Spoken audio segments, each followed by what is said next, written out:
Alright, we should be up. Rewards enabled on channel. Apparently.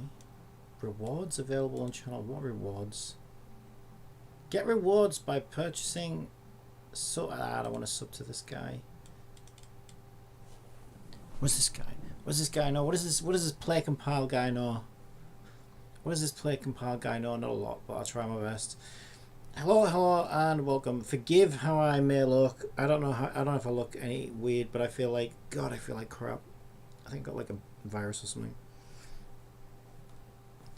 Alright, so bear with me, I'm trying my best. Okay, so basically, where did we leave it yesterday? We're trying to get some attack things going. So what I've done, in playing around with some things, because I knew I wanted the elemental rock, paper, scissors thing. So all I've done for now, it kind of reminds me of Vampire Survivors, but I think this could work pretty good. Okay, so what is happening right now? So our Placelia here is a water type, right? So what I've done is I've made her so that she shoots a water bullet every 1 second, and she'll automatically shoot the nearest target. So she'll auto target, and if you move away from the targets, she just won't shoot. So you don't have to do anything as a player to make this happen other than just get close enough to the target. Right, now what I also thought is some things like enemies, so let's say you've got fire enemies, you want to hit them with these water bullets.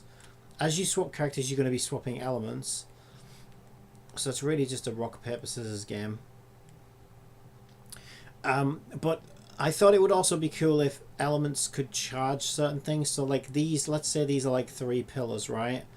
And the idea is you've got to charge all 3 pillars to like unlock the exit or something like that, or unlock some kind of mechanism. Well, so I wanted a system where the power from the element has nothing to do with whether it's good or bad, right? It's all to do with the element type. So what should work now, which actually isn't, so let me just see if I can figure out why. Okay, so basically once we reach our destination, we don't even need reach true because it doesn't, that was gonna apply. Actually, yeah, we do need that, but it can be private now. Okay, so we'll make that private, and then yeah, I guess this, if we're destroying it, it doesn't really matter. Okay, so basically once we arrive at our destination being the target that we were auto-targeted to, this is on the projectile, then what I'm trying to do is I'm trying to get the component of enemy target, which is this script here, and then enemy target is just going to receive a certain amount of power. It could be that power's not being set properly. Power equals shoot power. Yeah, was my shoot power set to 0 by any chance? That's why it wasn't working. Okay, so let's say shoot power is 3. Okay, this should work now then. Now I know why it wasn't working. Okay, so we should see we're on enemy 2. I'm not sure which one enemy 2 is, but if you look at the inspector down there. There we go, 3. So it's received 3. Oh, it's fire though. It's saying it's fire. Oh yeah, we haven't set the element yet. Okay, we haven't. So she's set to fire right now because element 0 happens to be fire. So it's saying it's received 3 fire. Okay, yeah, okay, I know what's happened. I know what's happened. Yeah, because we don't have something set up on here to process the change in power, right?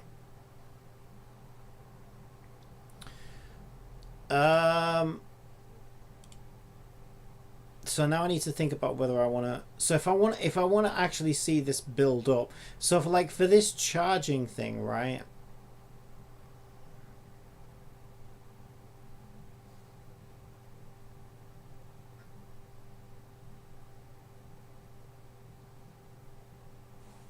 Okay. Can I not just say plus power? Ooh, can I do that?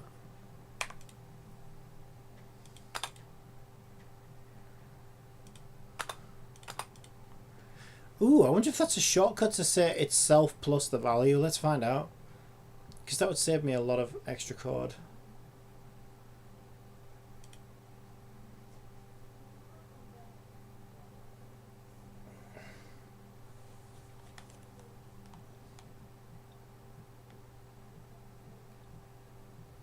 No, it's still set to 3.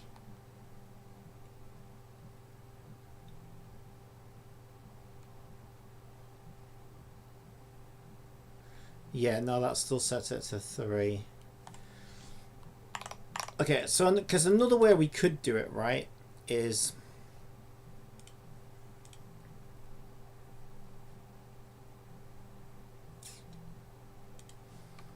okay, here's what we should do. We should say right, the type we want is the enemy target type, right? Get T type. And get T type should equal this because it's the same no matter what, right? And that way we can just that should be enemy target. I don't know why I said enemy target get T type. Then we can just use get T type received fire equals get T type received fire plus power. And then we can do the same thing for ice and water. So this one is ice, so receive ice, receive air, receive oh my god, receive ice, receive fucking hell, mate. Oh my god, what are you doing? I can't highlight that text, it's making a right fucking mess of things. Received water, received water. Let me just close the fucking window a second.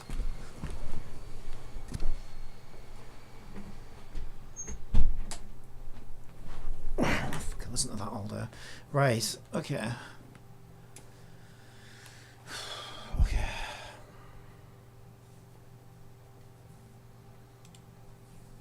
Okay, so we can receive fire, ice, and water, and then that way, by adding it to its current value, now that's like a stackable amount that we can be using. So if we go back to our character and set her element properly, because she should be element type 2, which is water, then what we should see now is water stack on these pillars. So let's hit one of the let's bring one of the pillars up. There you go, it's going up with each hit now. So what we can, it's still fire though. Why is it still fire?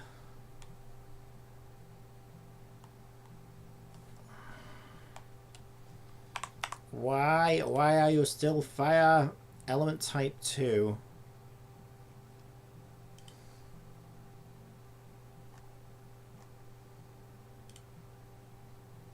Because I forgot to add it.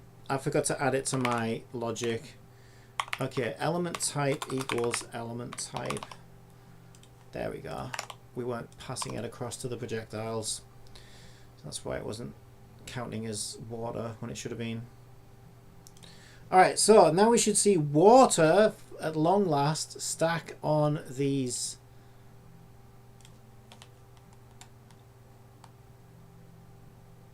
So received water went up to 9, 12, 15, 18, 21, etc, etc. Okay, because now what we can do, for example, so what I'll probably do is make this like an end of level thing, right? And the way I want it to work is, charge, you know, like charge these columns with the appropriate element type, for example, right? And what I also want to do is make it so that, because to me it makes sense, right? The rock, paper, scissors thing. If you accidentally hit a fire pole that wants to be charged with fire, and you accidentally hit it with the water element, it will actually take power away from it. It will like reduce the amount of power that it received already, so that you can sort of go backwards as well and lose progress by accidentally hitting it with the wrong element. So yeah, we can see now that these enemy targets can sort of record how much elements they've been hit with, which we can do some interesting things with, right? So, okay, let's just see if I can move on to the next stage. So the next stage I want to do is, let's make it so that this could be like a prefab type thing, right?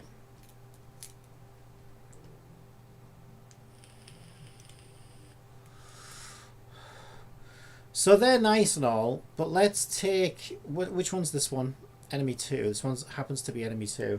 Okay, so let's take this one. What I want to do is I want to duplicate him, create a new material, and we're going to make it look a lot better than this.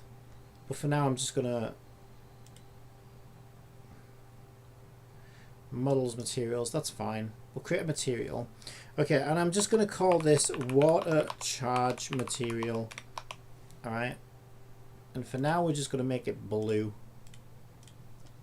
All right. We're going to make this look really fancy eventually, but for now, this is fine. So I'm going to change this default material to the water charge material. Okay, there we go.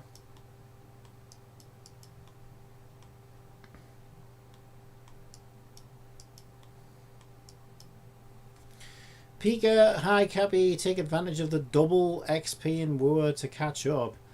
I have been. Yeah, I have been. It's not going anywhere.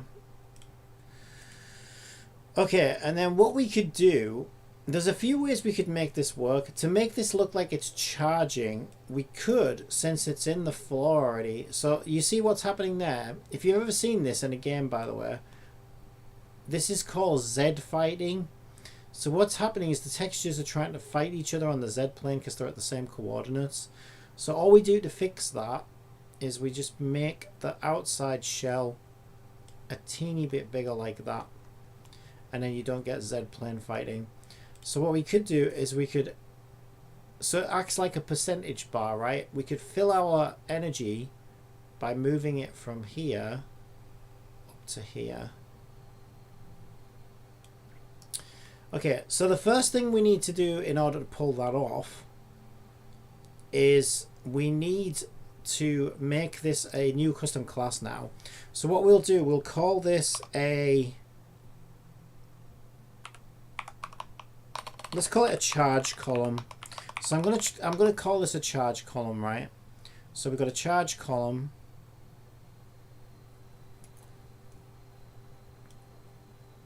We got our inside and our outside.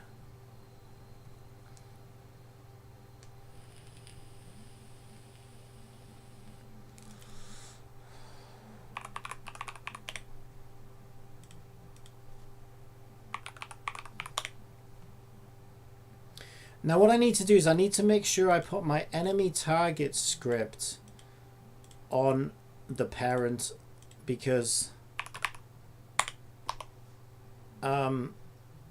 that's the way it works, right? It looks for siblings at the root level, basically. So in order for that to work, it needs to be there. So the first thing I want to do now for a charge, what do we call it? A charge column. First thing I want to do for my charge column is I'm going to go into my game scripts here. I'm going to make a new mono behavior script. I'm going to call it charge column. And we're going to make a custom script for this. And the first thing I want to pull off is I want to ensure that we can accurately represent the amount of charge the column has received. Okay.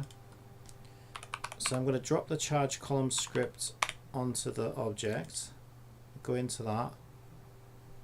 And what I'm going to do, I'm going to give it a public float, which I'm going to call I'm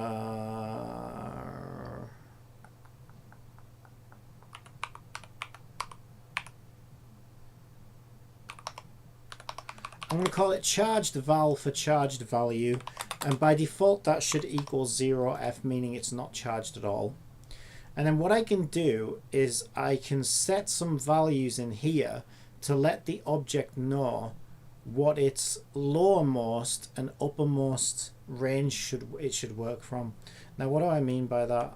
Well, if we make a public float and we call it current height, okay, and then in void update,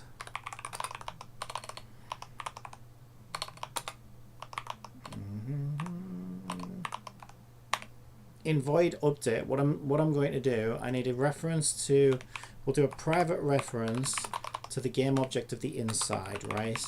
So we've got a game object inside. On a void awake, we're just going to find that. So inside equals transform.find inside dot game object. There we go.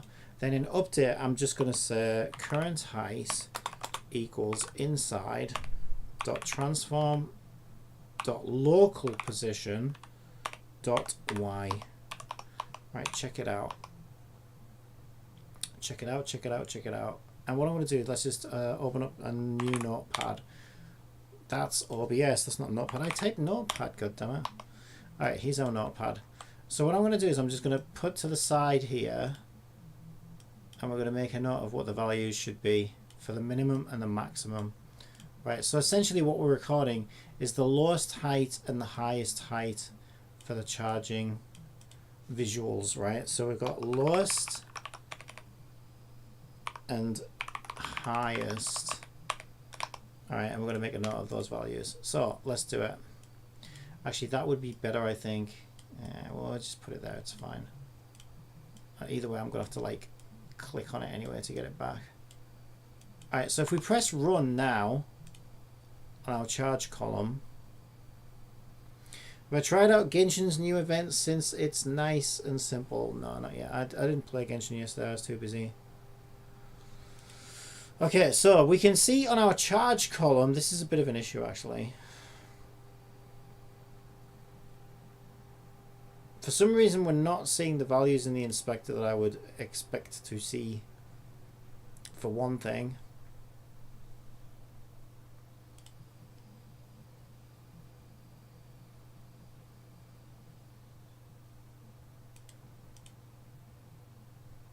I think I forgot to hit save, that's why. Yeah, we got them now. Okay, so if we go and play it again. Right, so we can grab this value because we already left it fully charged, right? We can grab, we've got our first value already. So our highest value, this is essentially fully charged, right? Charged. And this one is empty. We already have our value. We know we want to set it at 0.598644 and it will be exactly where it's at. So then what we can do is we can take our outside and we can deplete the charge so that it starts at 0 charge. So we want to put it about there, right? That's it, not charged at all.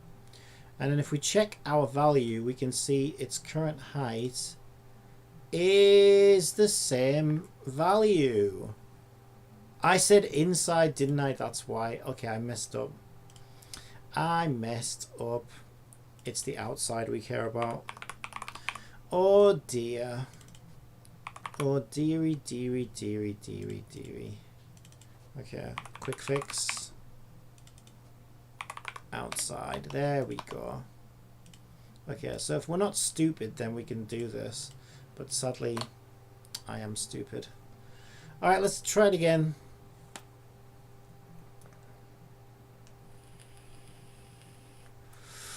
Okay, so we can see our current height is it's pretty much the same value as it was before. Not quite, but close. So when fully charged, we want to set it to 0.59742. If we grab our outside and we grab our transform control and we deplete its charge just by dragging it down, and then we check the value. Okay, we know we're starting from -866 0.863. So now what we can do is we can go into our script and we can give it those values to work off. So what I'll do is I'll put val empty equals, and let's get our value there. Our val empty wants to equal negative 0.863 f floaty points, and I want a public float of val full equals 0.5974208 f floaty points. Okay, and because I'm making them public, if we want to use this for other different visuals, we can. So let's say we want to make a really big one for a special level or whatever, you know what I mean, want to implement this mechanic into a different gameplay element or something, we can just tweak these numbers and change them, and then we've got a new, you know, it will work the same way. So now what I'm going to do, because I'm not very good at ranges, okay, so what we're going to do next is we are going to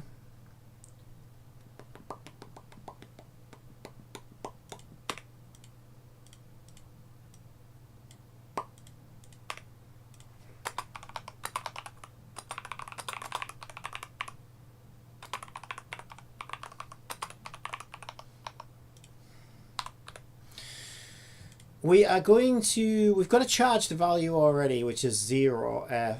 Yeah, that's pretty much all we need, isn't it? Yeah, that is pretty much all we need. Okay, so that's pretty much everything we need now. So what I'm going to do now is I'm going to say, okay, we can forget about this. That will just be a comment. I'm going to speak to ChatGPT, and we're going to ask ChatGPT to help us with this. Okay. Dear ChatGPT, I would like this code to reflect the current charge level using a positional height range based on full and empty values. E.g., when charge is at 0.5 f, the position of outside should be halfway. Okay, there we go. Because we were so polite, I think it'll give us some amazing code. This is super easy. It's just, I just don't do ranges very often. So let's go speak to GPT. To reflect the current charge level using a positional height range based on your val empty and val full values, you can calculate the height using linear interpolation, shortened to lerp, between these two values based on the charged value, which is the charge value assumed to be blah blah blah blah. All right, let's just grab the code and see if this does what we wanted it to do. I think it will. I think it will. So if we go back into Unity, in Wua XP next level hit Union 70. I don't care about these numbers. Numbers I don't care about. Don't care. Don't care. I care about Yoo-Hoo. I care about gameplay. I don't care about redundant numbers that don't mean anything. So we can test this now. So what we're going to do is we're going to see, these are numbers that I care about because this is a game that I'm making. So I want to make sure that if I set this to 0.1, that's 10% charged, right? So if I set that to 0.1, that looks like 10% charged to me. And now let's set it to 0.5, which should be half charged. Does that look half charged? It looks a bit short of half charged. It might be that our empty value is a little too low. It might be that our empty value is a little bit too low. And then at charge 1, okay, charge 1 is charge 1. But now you can see that as we decrease and increase this charge value, we can represent it visually, right, for the player. This is all good, like, telegraphing and stuff.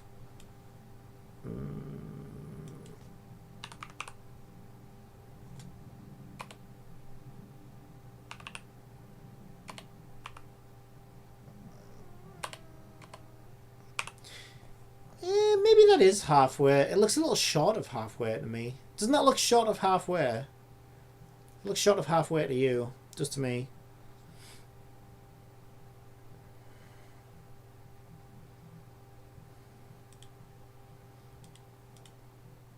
What I might want to do is... What happens if we go from 0?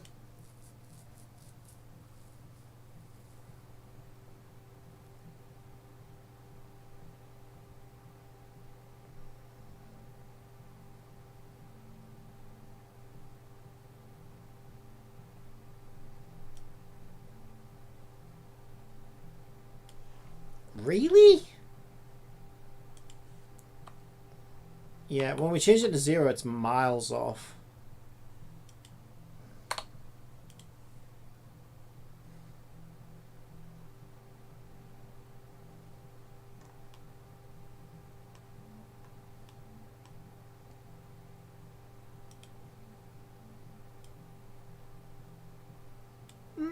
It should be fine.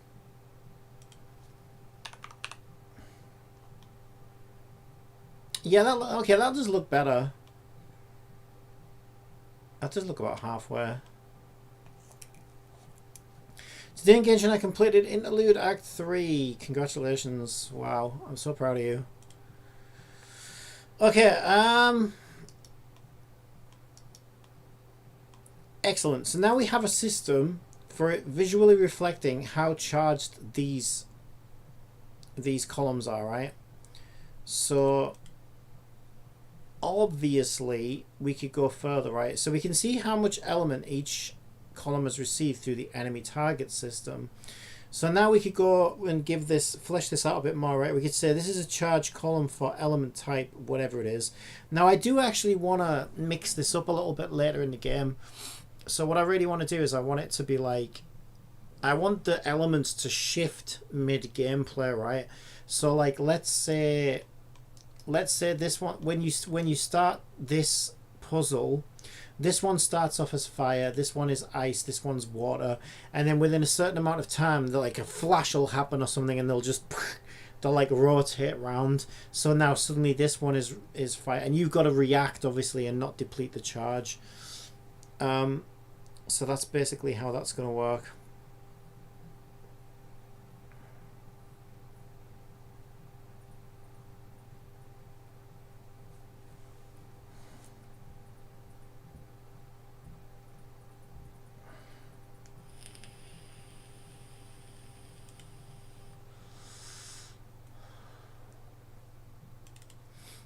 Okay, so what I'm going to do is I'm going to add a new variable in here which says public int current element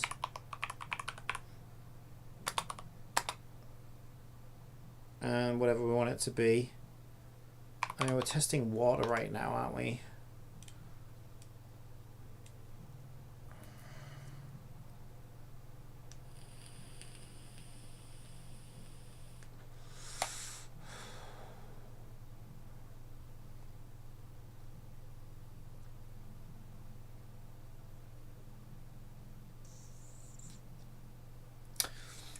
Or maybe they should, to make things more interesting, maybe, I don't know. Okay, I want to expand this as much as I can. So in some, like, I want it to get harder the further into the game you go. So as a starter, you just want to be charging water with water, and that's kind of the end of it, right? And then the next phase would be element shifts that rotate, like, let's say in a clockwise direction.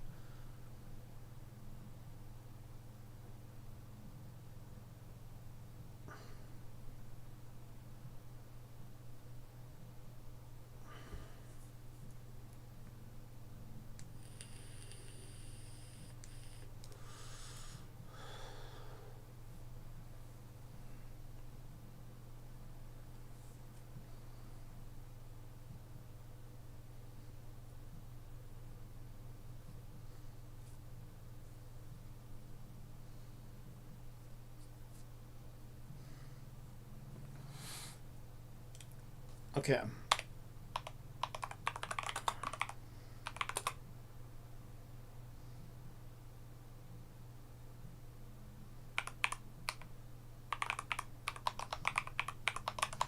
So I'm going to add a new integer that says required power. So let's say we could set that to 200 to start us off. And then I want 3 different types.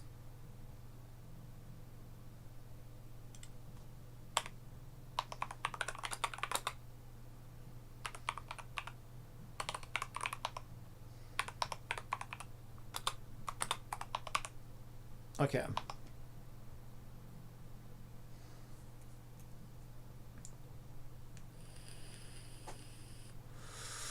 Right, so before I change the charge type, what I want to do is I want to say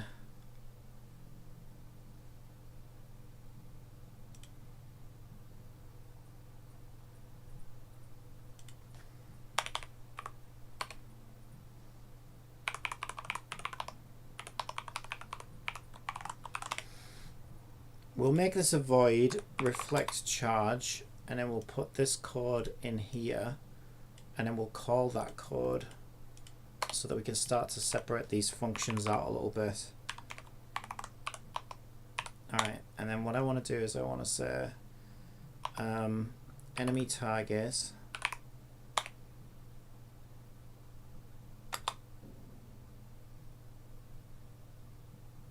ET equals get components enemy target.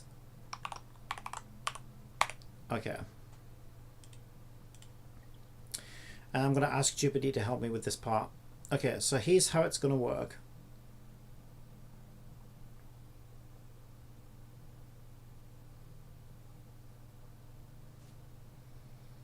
So I'm just to show it where to get the values, I'm going to do received fire equals ET received fire,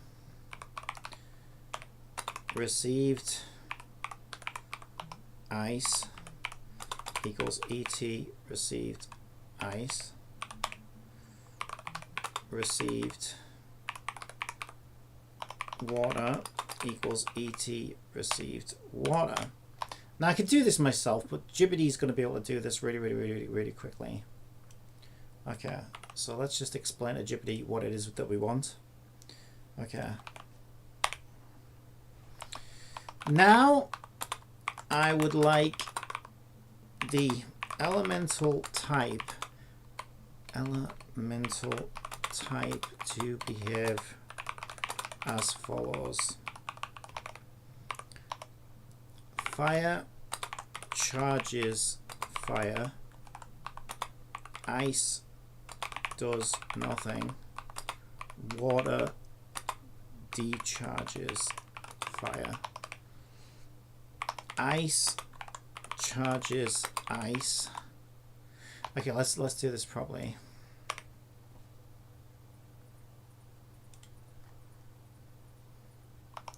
Current element, right, and the type to behave as a current element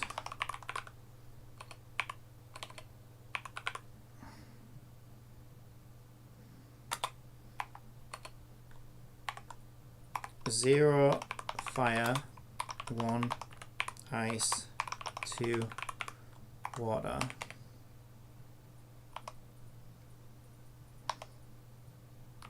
Current element is fire. Fire charges. Ice does nothing. Water decharges.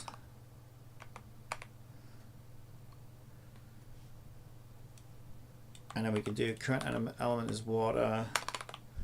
Current element is ice. So do ice next, then water. So obviously ice charges, water does nothing, fire decharges, Current element is water. Water charges. Fire does nothing, and ice decharges. Okay, now I would like the elemental type to behave as follows. Current element, fire, ice, water. Current element is fire. Fire charges, ice does nothing, water decharges. Current element is ice. Ice charges, water does nothing, fire decharges. Current element is water. Water charges, fire does nothing, ice decharges. Right.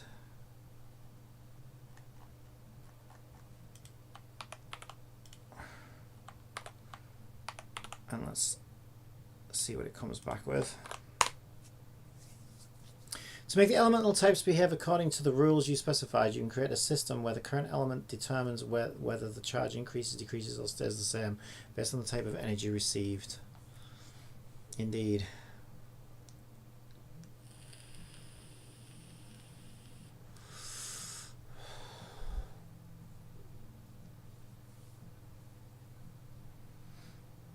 There we go, it's given us a nice little...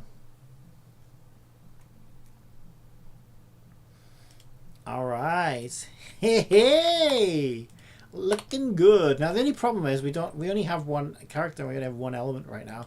So very soon it's going to be time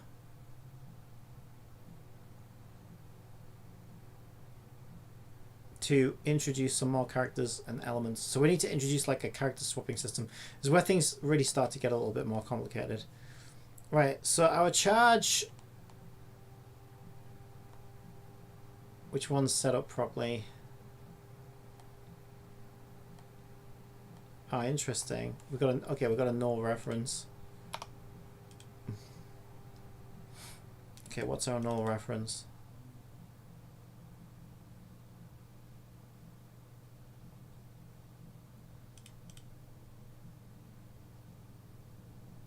Huh.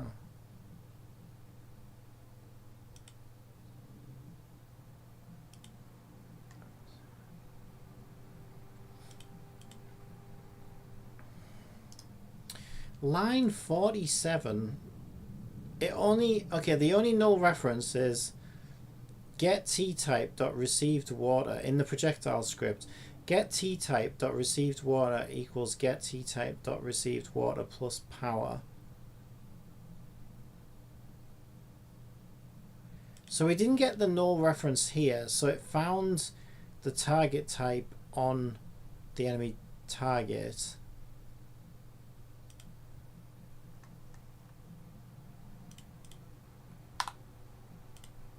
Let me see it again. What character will I create as the second character that you want to swap into? I'm not sure yet. We'll figure that out next. Well, I need one fire and one ice to test this with. So we'll see who we want. Null reference exception. That's really strange.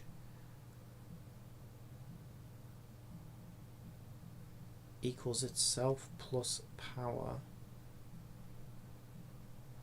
I think it only fails when we target the charge column.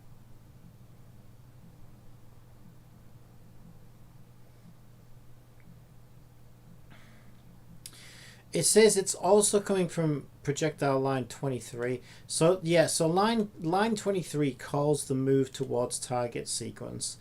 And on line 47, as we try to apply our water energy to the auto target system, it's saying it cannot find.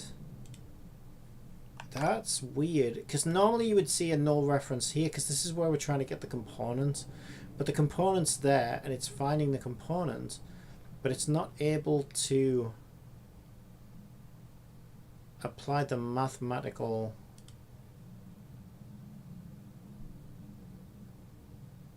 That's kind of weird.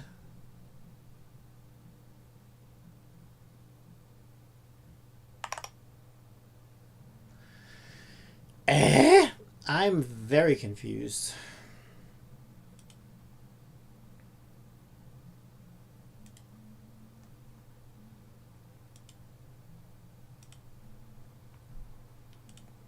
Okay. Charge type should be 2 anywhere. Oh, we haven't implemented that yet, actually. Charge type doesn't do anything yet.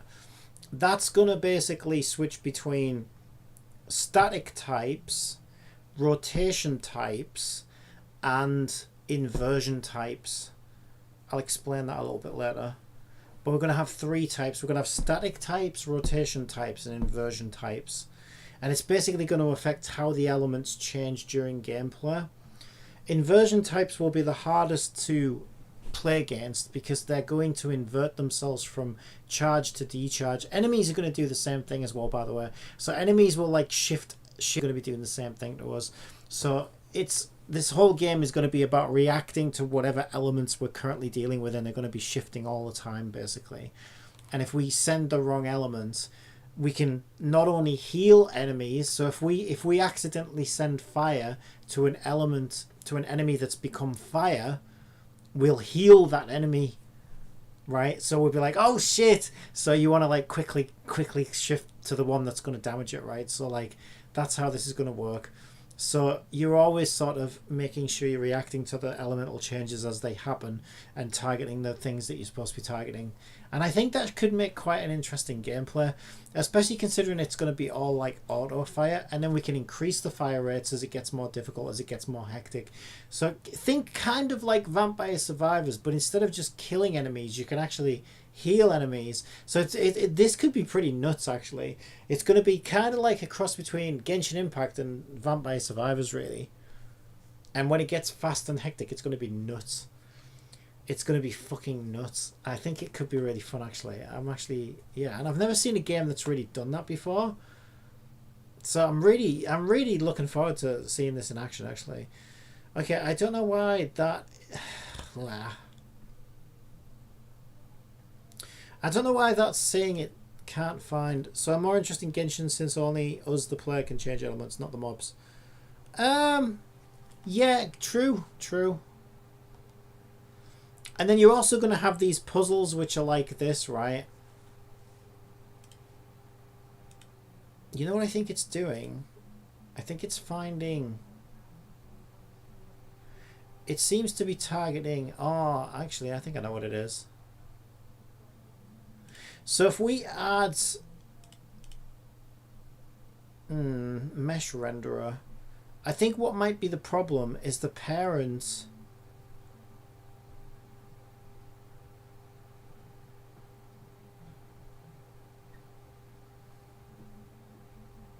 You know what's really cool as well? Not only are we not using physics, we're also not using collision in this game. So this is all working on maths instead. So this is... I think this makes this game quite interesting, actually. So we're not using Unity physics and we're not using collision detection. We're doing it all with maths, which I think gives me a bit more...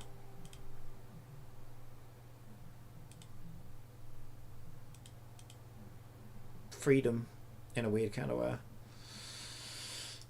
I think what's happened is... Yeah, that's sat in the ground.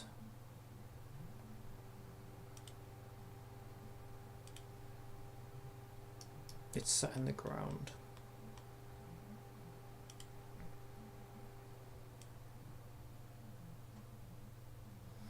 So if we make sure it's lined up to sit on the floor, and then what we want to do is we want to self-correct the children to sit on the floor. There we go. Except I probably messed up my charge values now. Shit. Okay, so you know what I'm going to need to do? Let's devise a system that lets me edit that.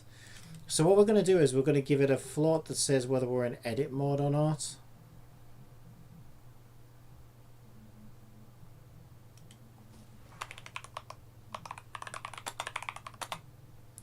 A bool rather than a float.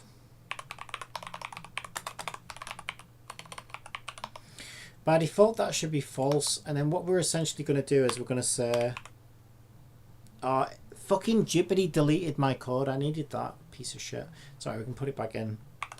Then what we can essentially do is we can say if edit mode we run different code, else we run our normal code. And our different code is basically current position, current height, there it is, current height equals outside transform local position dot y. So what that's going to allow me to do is, I fucking hate the amount of fucking comment vomit that Jeepity puts all over the code. It's so unnecessary. This letter of the alphabet is a letter of the alphabet. It'll comment anything. This is a blank line to space the code out. Yes, thank you for that, Jibbity. Did we accidentally charge? We're still getting... It's still aiming down. So there's a couple of strange things that's happening with these charging poles now. So if you look, for some reason, she's shooting her ball of water down at the ground, whereas these ones, she shoots them in the middle, right? I'm not sure why that is. That's why I just moved it, because I thought that would fix it. But apparently it hasn't. That's kind of strange. So what happens if we... Oh, you know what I think it does? Oh, that's weird. Okay, for a minute there, I maybe thought... Maybe what it does is it takes the totality of the length of the object and then aims at the center of the totality of the center of the object. But as I move this up, even that's not true, because what she's in fact doing is she's aiming the ball to the center of the bottom half of this totality, right? I have no idea why that would be.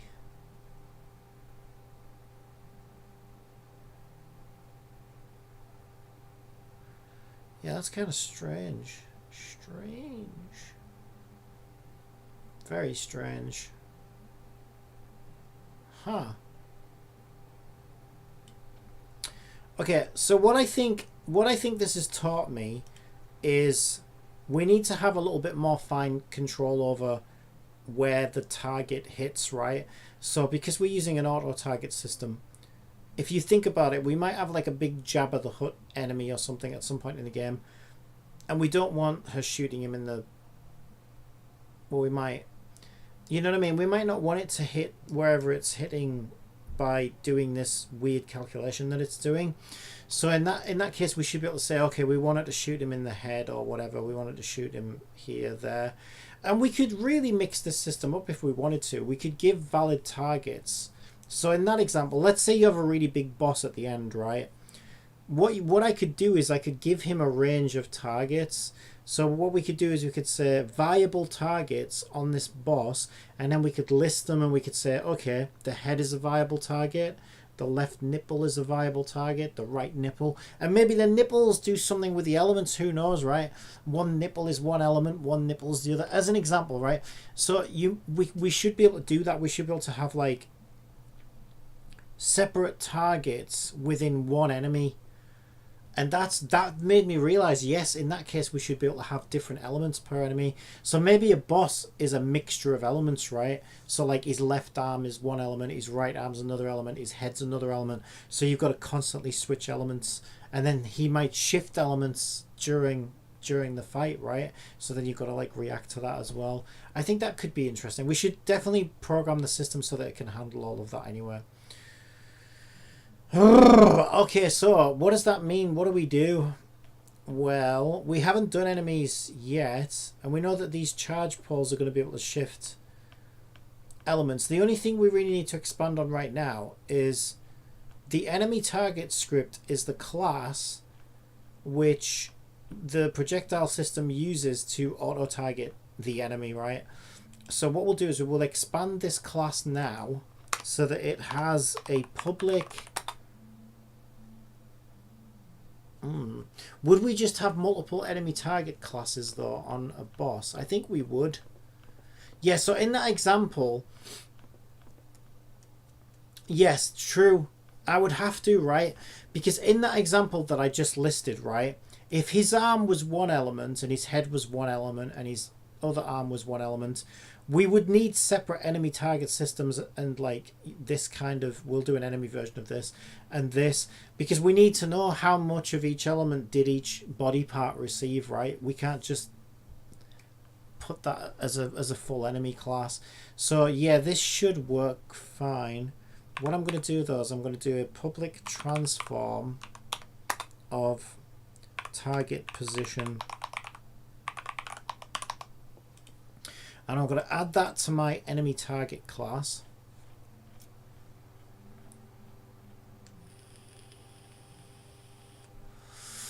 Okay, and what this is going to allow me to do is it's going to allow me, so for now on these ones I'm just going to give it itself, right? I'm just going to give it itself. But for this one, what I can do now then is I can say, okay, create a new cube as a reference point. There it is. And wherever we want her to hit the column, put it in the middle.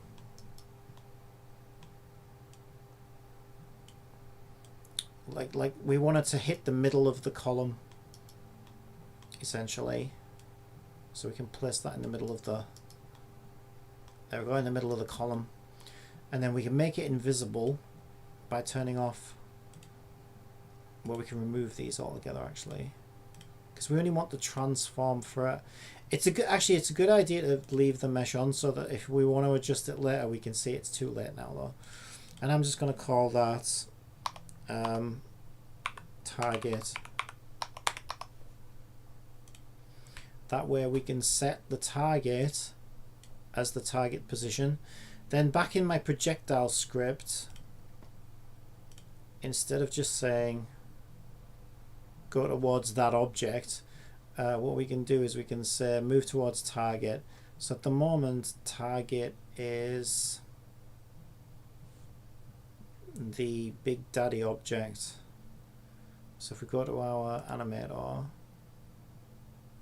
get a projector. So we said nearest target equals check target, right?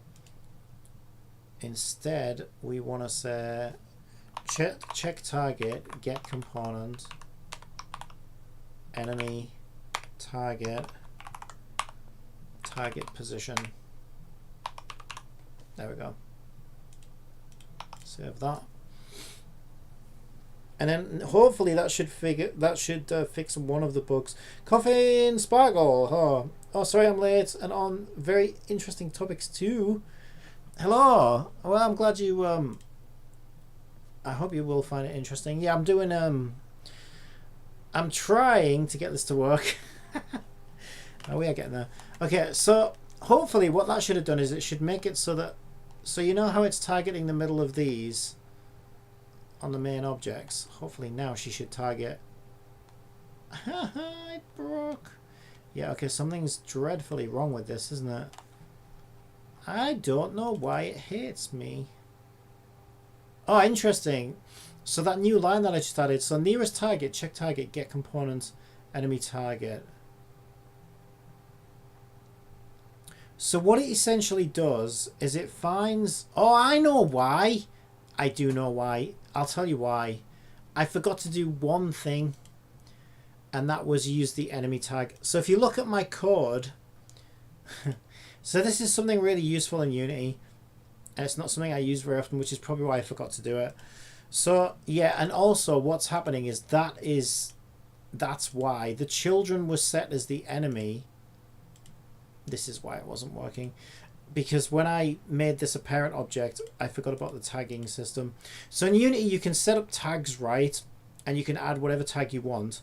And what we did in the code is I said, okay, make an array of game objects, which is basically just like a little list of game objects, and then find objects with tag enemy. So what it will do is it will look at all of these game objects in the scene, see if it holds this tag, and if it does, it considers it a viable target. and then it adds it to the list. Then we calculate the distance, we figure out which one is the closest one, and then, you know, we send that across to the projectile. All right, so that should, hopefully it should work now. Hopefully. Okay, it's hitting correctly, but now we've got a new error. That's fine. We're getting closer. Same error as before. It's saying received water is a null reference. This is very, very odd.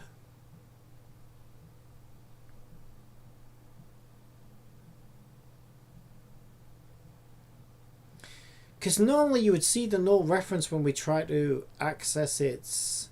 So basically what happened is it reached the destination. It managed to find the enemy target type on the column, which is this. But then it's saying get target type, which is this. Received water, which is this field here. Wants to equal itself plus the amount of power that this projectile is carrying. And it's saying it's a null reference exception. Doesn't make any sense.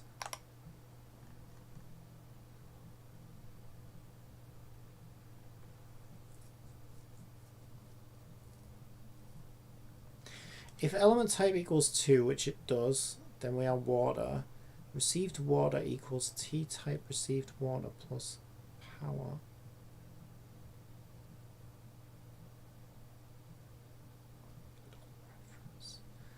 I am so confused. Okay, so what do we do? Well, we know that this is the line it's struggling with, right? So what we could do is we could do a debug.log, and let's just get some information about get T-type. I want to know get T-type's name, and that should give us the game object name that it's attached to. See if things add up as we would expect. Would I mind explaining how the object HP works, or how you implant the object HP?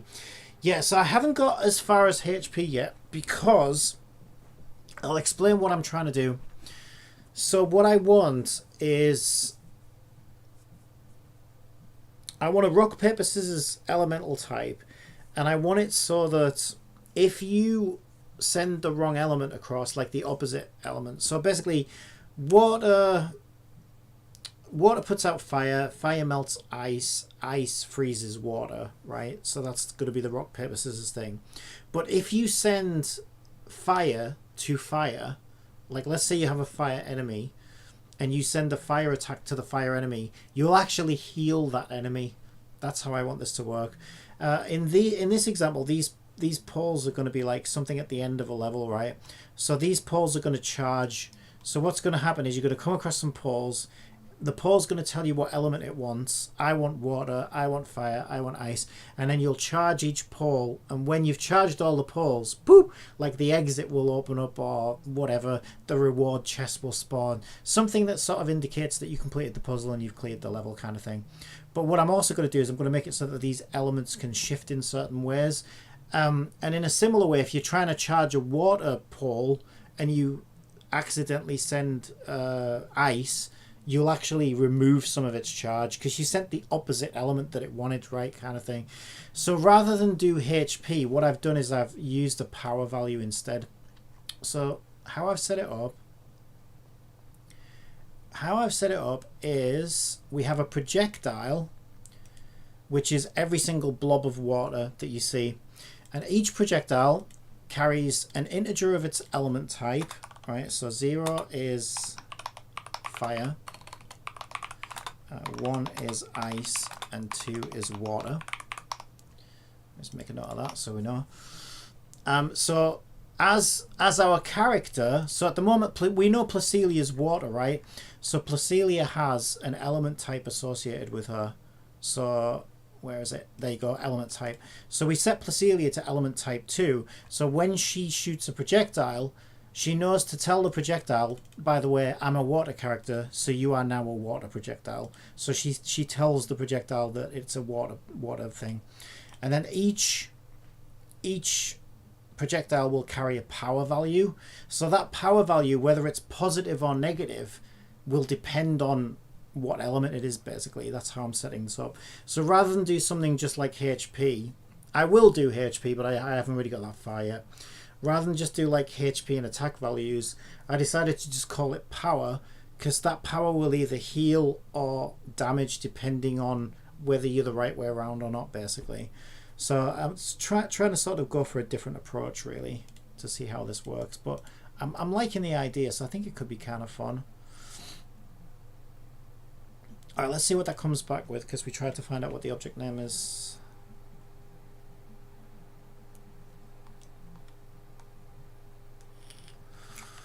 Right, so it says it is enemy 1. Ah, interesting. Okay, that's weird. Because it said enemy 1, and I think enemy 1's hits were fine. So if we check enemy 1, we can see we received 6 water damage in total. Enemy 3, well, 6 water power. Might not be damage. In this case, it's charge, right? It's charge. Yeah, so basically, if we just keep things simple, is what I'm thinking.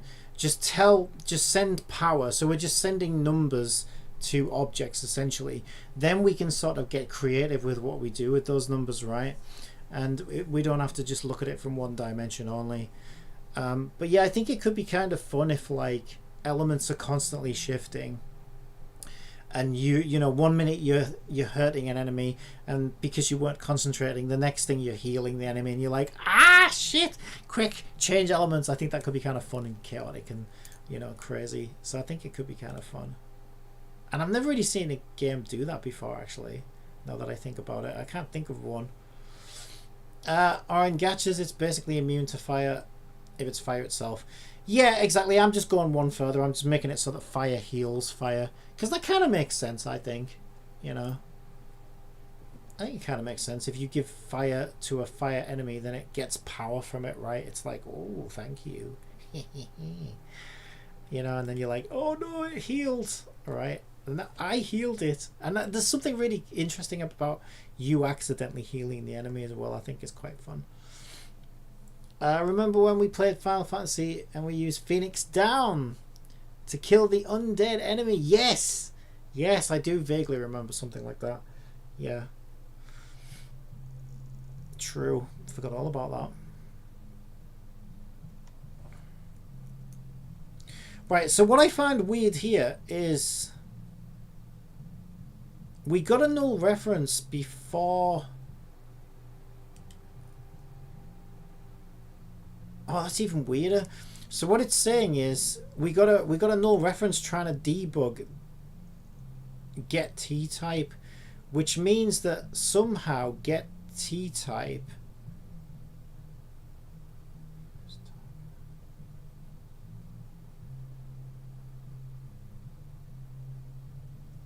okay.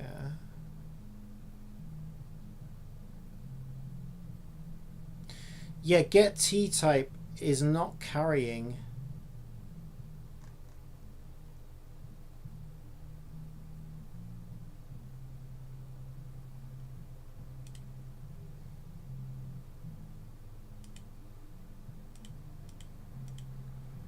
So that one is targeting the column's target. That one. They're all aiming towards that target.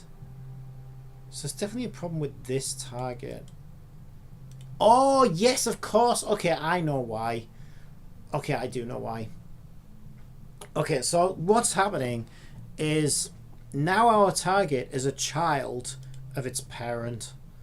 So it's this little object that sits on top of the parent. So what we're essentially doing is we're saying, okay, I want you to get this script on this object. This object doesn't have that script because it's a child object, so we need to get the component in parent. Now what I have to do as a developer is figure out do I want it to continue to work this way for if I just want to set things up quickly? Or do I want to force it to use this, like, you know, inside target system?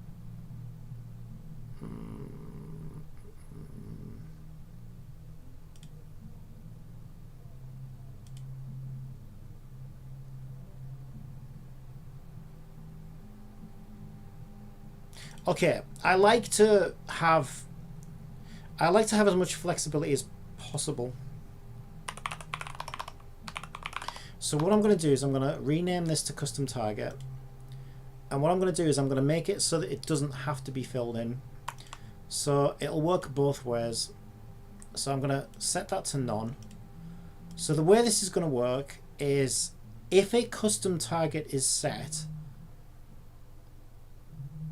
it still says target position. Okay, it's because this script's got errors, that's why. It's not this script, it's this one. Okay.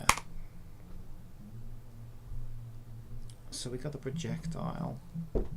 Yeah? Now we need to look at the enemy class. Alright.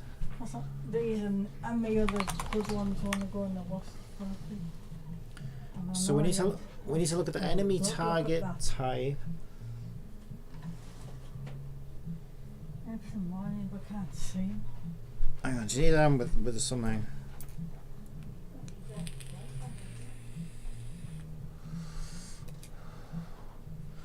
Just give me a sec, guys. It's hard to look and see the. Where are they in the wardrobe? They're in here somewhere. Do you want me to reach in and get you some? Yeah, but I can't even see him. Hold that and shine it on there a minute. I know I've got some other either here or in the other one. Oh, there's some. I thought I had some in here. Oh Christ, these are new ones, I'm worn them. Oh, I got you some for Christmas, no? By your birthday. Western ones. Oh yeah, they're done for now. I've got them in the showcase. Oh no, there's under there as well. No, these are better. They're a bit big then. I've got boats in here I haven't worn for ages. If you took up my rope thing, but that doesn't matter. I'm paying rent. I can't put down, I can't get up now. Right, so yeah, you get. Give your hand. I don't want to touch that because of it. Oh, Christ. Yeah, it's not a very strong thing, it's just a little. Oh. Joy's are getting older, Cole. Right. Oh, you want I never meant any I know. disrespect to you, know. I'm just concerned. I know, but about I feel like crap this morning, and I just don't need I'm just the concerned lectures. about you. I don't want you getting anything really bad. Well, you you look a know bit I'm not. better now. You know I'm not stupid. I'll let you know if I am. I'm not that stupid. If you Anyway. ever get so you have a temperature you can't control, Oh tell God, me. of course I would. Because Yeah, I was a little hot last night, but nothing too bad. It's you just looked a it's bit probably an flushed this infection that I've morning, got. I was a bit concerned about you. Anyway, I'll see you after son. Alright, see ya. Right, sorry about that. Right, so what we need to do is we need to look at the enemy target type on.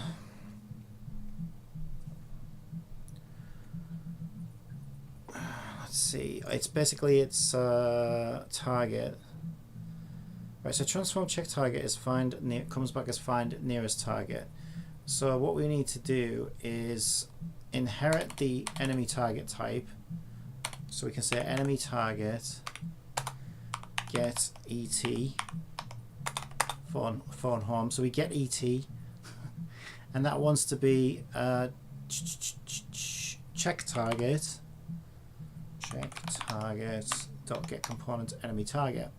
Then we can say if get ET dot custom target is not null, then what we want to do is we want a temporary variable. So this is how we do this. So we can set whichever variable comes back to the projectile. So it wants, what does it want? It wants a transform. So we can set up a transform, which I'll call cast transform, which for now we'll just set to null. Then here we can say cast transform equals get et dot custom target. So we send that.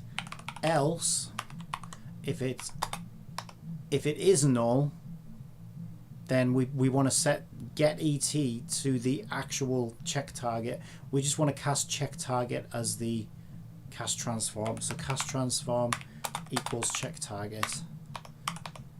So what this allows me to do instead, here's target equals cast transform.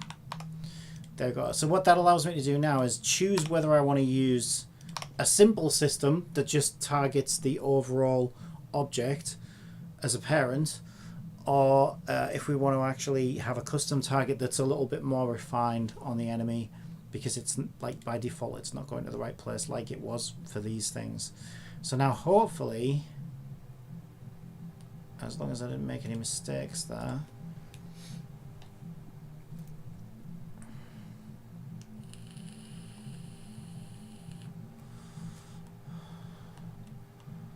whoa! Okay, that charged way too fast. Okay, you saw it charge though, right? So things appear to be working. Why is she not hitting that now? Charge column. Okay, something's wrong because she's not targeting. Well, what's weird is that that did charge, but she seems to not be auto-targeting it. Huh. But it did charge, that's the weird thing. Okay, let's have a look. So we're still having these weird enemy things that are flooding our console, so let's get rid of that. And let's just run it again, see if I can figure out what the hell is happening.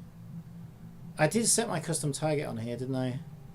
Oh, no, I didn't. Okay, that's why it's not working. Right, there we go. So I forgot to set my custom target on my enemy target component on my charge column. So that's why she would have been shooting down at the floor. I think if you did add shields to your mobs, it could be fun and hard to take down your mobs. Oh yeah, we can do all that. There we go. It's hitting the thing. It's not charging though, but we're getting a null reference again. If it's the same line, I'm going to jump out the window. Yes, it's the same line. Ah! Why?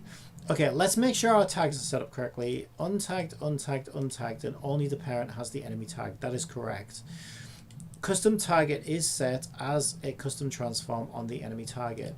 Here it should be null, and here it should be null. These ones are working fine. We still have a weird issue with this though. Oh yes, I still forgot, like an idiot, I still forgot. Yeah, I still forgot to deal with those ones differently. So here, now, when we are charging our elements, we need to know whether a custom target is being used or not. So basically, we can say, right, easiest way to do this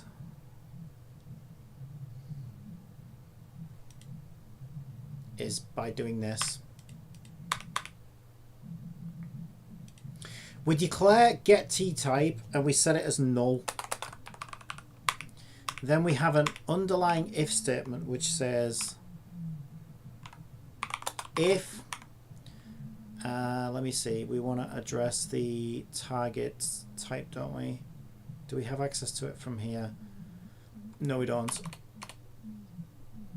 Oh no, because it's actually written, oh god damn it, it is written in enemy target. Ooh. Yeah, the projectile script doesn't know about the enemy target system differences that we can have now. So what I could do, okay, easiest way to make this work, I think,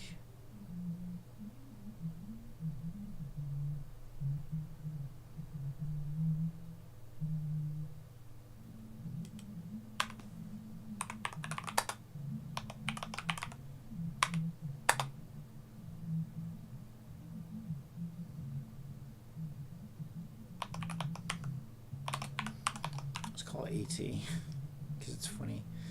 Yeah, we'll just call it ET. Okay.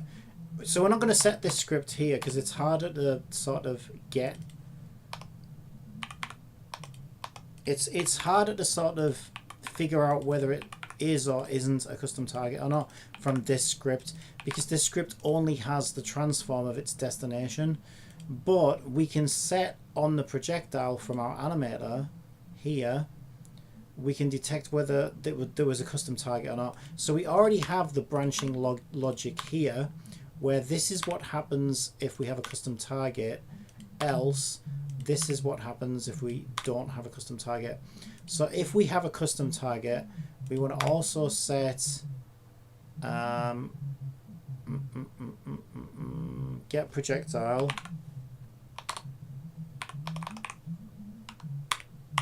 ET equals, so this is a custom target. So what we do is we set the custom target dot parent dot get component. I know this is very complicated, but I'll explain what it's all doing. Enemy target. Right, that sounds like a nightmare, but all we're basically saying is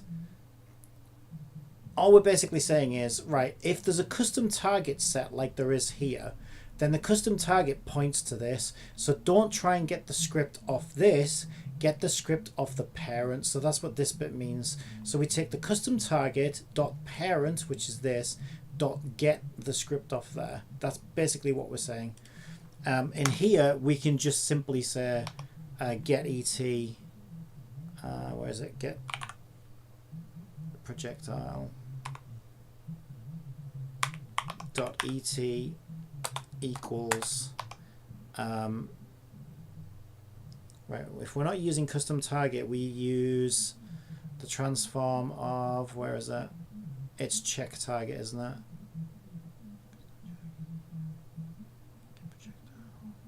Is it check target?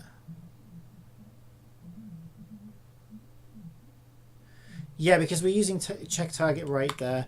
Also, I like to keep things consistently because I've done it that way around here. I want to do it that way around there because it just makes it easier to map it in my brain that way.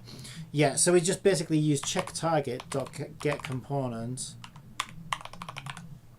enemy target. There we go.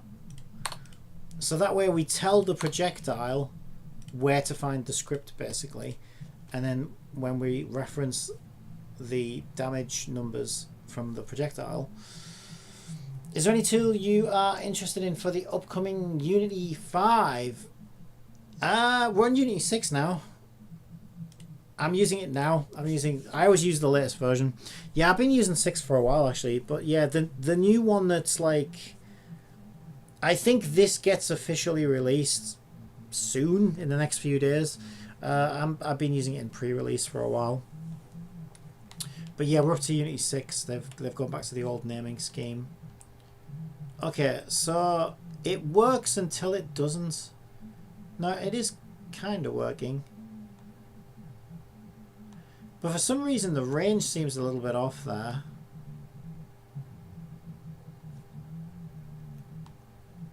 Okay, from this side it seems fine.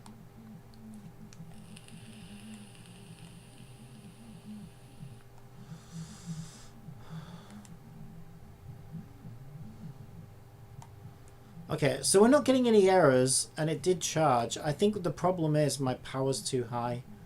And also it went beyond where it was supposed to. Now the reason that happened is because we moved it up, right? So what we can do is use our new edit mode and then press play. And edit mode should stop the column from moving when it receives elements, so that we can measure where things should be, hopefully. Yeah, so current height, this is what it looks like when it's full. So let's get our notepad out. So that's its full value, and if we grab the outside and make it look like it's empty, so we're just going to push the outside down to the floor. That's what it looks like when it's empty. And then check its value now. It's currently at negative 1227. So now we can take those values and put them in our charge column. Yeah, let's put them in the inspector actually. So our empty value, that's our full value. So value full now wants to be that. Value empty now wants to be that. We can take it out of edit mode and let's just reduce our power because it's charging way too quickly, right? So my current power is on my player, my character. So I said my power, shoot power is 0.3, so 3. So let's set it to 0.1. And if this is all working, it should charge slowly now. Sorry, wrong version. Yeah, I think there was a Unity 5 years ago. There we go. Okay, we still got a problem because it's... You see what's happening? So what's happening? It's starting to work, but it's also not. What seems to have happened is when it receives its first blob of water, it continues to charge, which I don't want. I want one blob to do one portion of charge. So each blob gives it a portion of charge. But as it hits one, even if we don't let another one hit it, it continues to charge now. Okay, so let's try and find out why that's happening. Well, you got to remember, Jibbity wrote the code, so I didn't actually write that code. So let's see what mistake it made.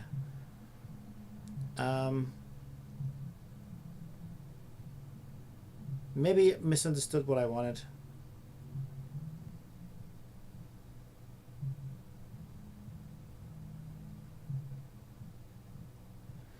So there's a function here called elemental charge,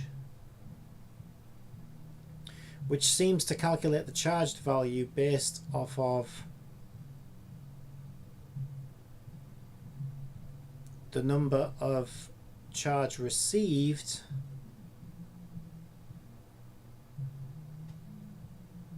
divided by the required number of power.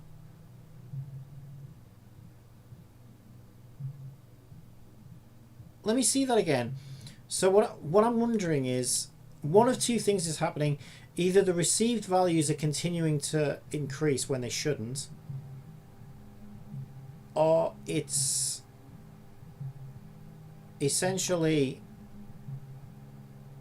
yeah, not okay, we are actually adding more to it. This is kind of hard to test. It's kind of hard to test because I'm accidentally sending elements to it when I don't mean to.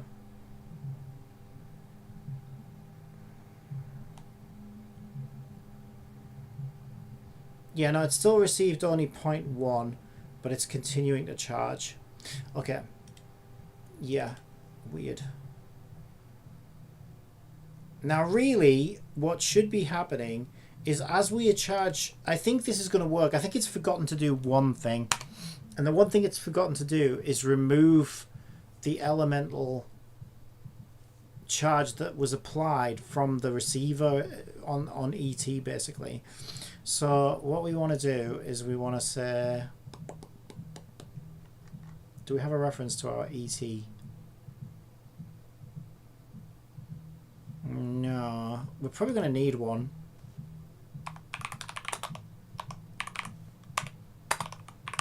Okay, ET. Let's get our ET on here.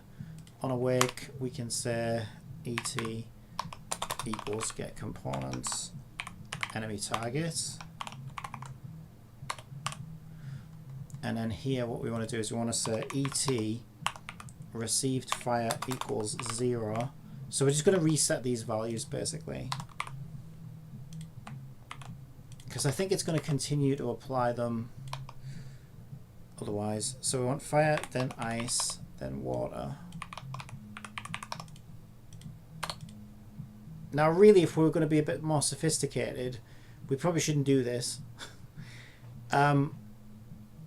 Because this is for the elemental charge function. It'll be fine for now, but really we shouldn't be resetting values in the elemental charge function because we might want other things, right? Like, how do I explain this? Well, I know we've already taken into account decharge. I'm going to leave now since I got IRL stuff to do tonight, so I'll rejoin your stream later. Have a nice day. Yeah, thanks for joining me, Pika. And I will catch you next time.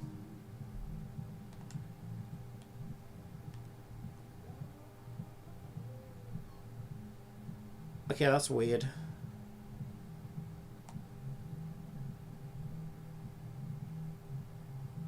No, it is... Okay, I think it is working. It's just a very small amount of charge. Because if you look at that charge value, it's going up, look, a tiny, tiny bit. And I do mean a tiny, tiny bit. Yeah, I think it's just that her power's too low now. So this is what tuning is all about. So, okay, let's make it do a bit more damage. A bit more power. Instead of 0.5, we could do 1. There you go. So at 1 power, we can see how much that charges per hit.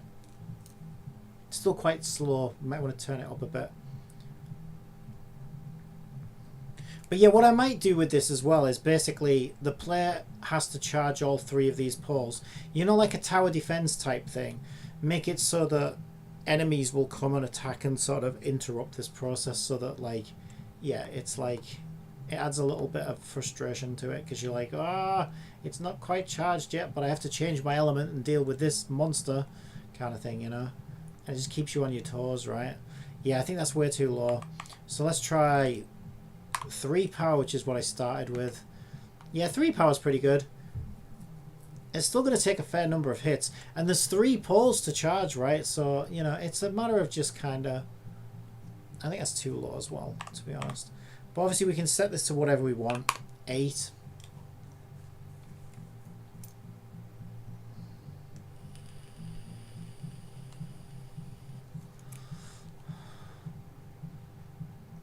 Yay!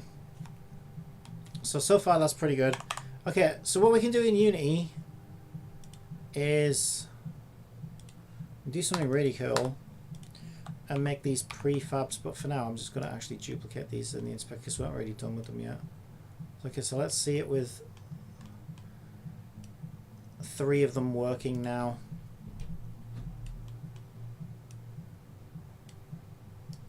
About how I want to position these.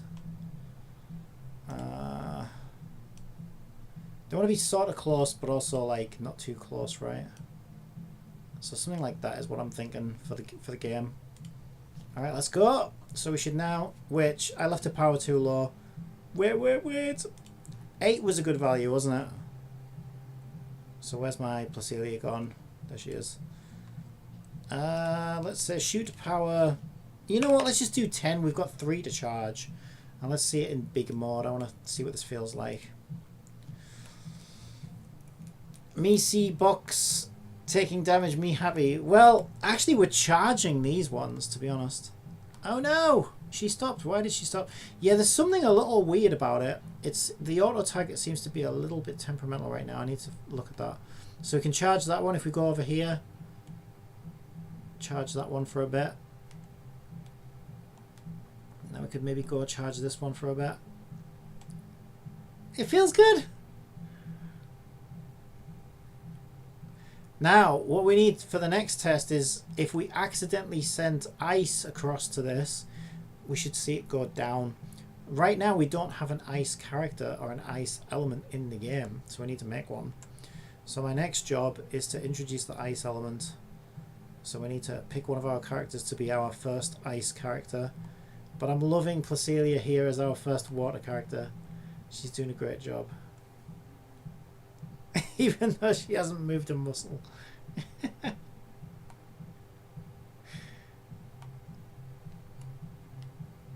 And we finally charged them all. Yay! And obviously we can do a conditional check to see if they've all been charged. And then here is where we can spawn our exit or spawn a chest or spawn a boss. We could do whatever we want, right? So I think that's pretty cool. Alright, so now the next stage, we need a ice character. So let's open my 3D scene because this is where all my characters are that are unfinished. Unfinished business. Look at the state of my hair. Oh, I don't know what's wrong with it. I've either got an infection or a virus or something. I had some tooth problems recently, so I may have got an infection. But my god, I felt like crap when I woke up. I'm feeling a little bit better now. Alright, let's see our characters, see who we can choose. Who looks like an ice character? You know what? I think she looks like an ice character. Any of these could be an ice character, really, couldn't they? Any of these could be an ice character. Do you have a preference? Who do you think our ice character should be out of this lot? Out of this gang of hooligans? Yeah, I'm not really that bothered, to be honest.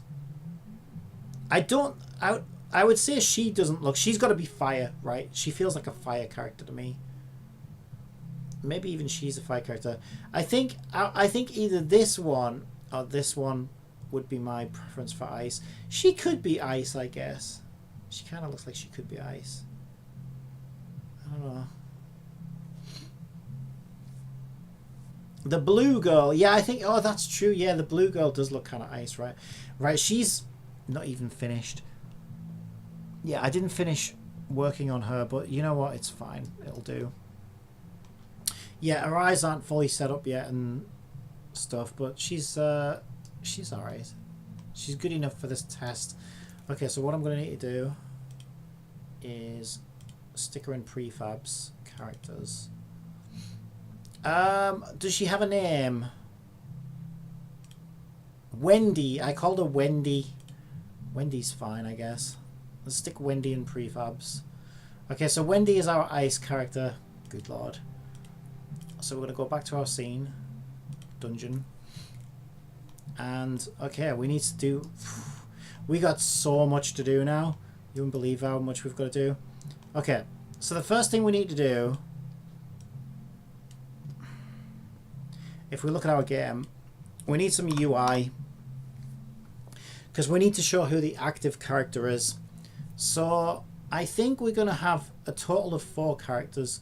So let's start by making a raw image. Alright, for now. I'm going to use this as a container.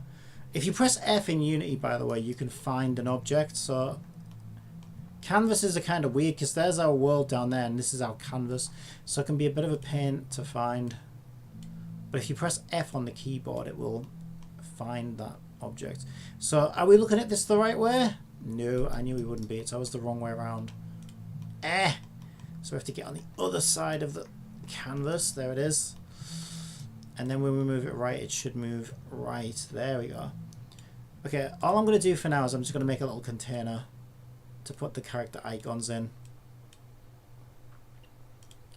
I need to make a character icon for it, don't I? Oh, God. Yes, we do. We've got a lot to do. Whatever. We need the systems in place first. So I'm just going to call this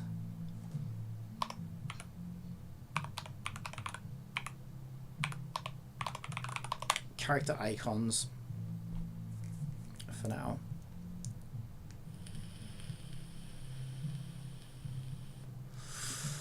Okay, so next step. Let me save that.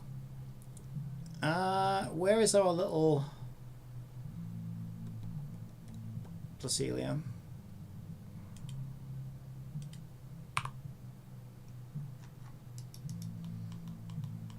Now Genshin does like side profiles of the characters, which looks kind of good, but I think I'm just going to do front profiles.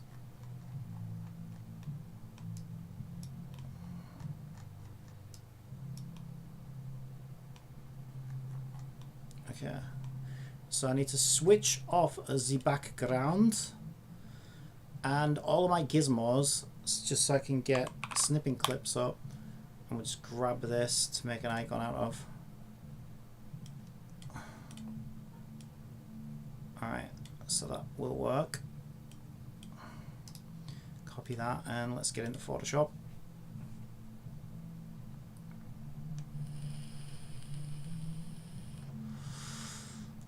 Seems edgy enough to be ice. Yeah, I know what you mean, yeah. Yeah, definitely. Okay. So I think I want it to be square, so I'm just going to hold down shift and make it square. Try and frame it roughly where we want it. Crop that. Invisible background for now, but I probably will give it some kind of background. Oh, you know what would work? What might work quite nicely is if...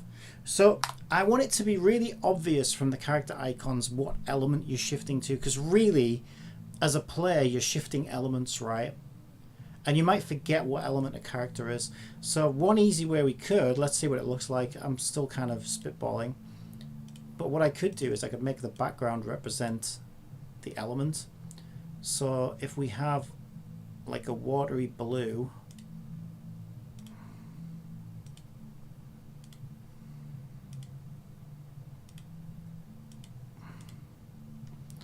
and get a gradient. Let's go for the circle gradient. Oh, that's kind of interesting. And then we could even give her a little bit of a... Well, we should do an active and an inactive as well. So this is always good practice as well, right? Like, which one of these characters is currently the active character? I think it's always good practice if you can tell just from looking at the icon who my active character is right now. So I would be tempted to make this... Well, actually, let's go one further. If we make a new layer of black and then just give it some opacity, I think that makes like a good inactive character icon, so you can sort of see it. Probably, I think an icon would be good for each element as well, actually. Let's have a look. And we can show more information as well. We can say what level the character is and add other things, but that would be like text elements in Unity.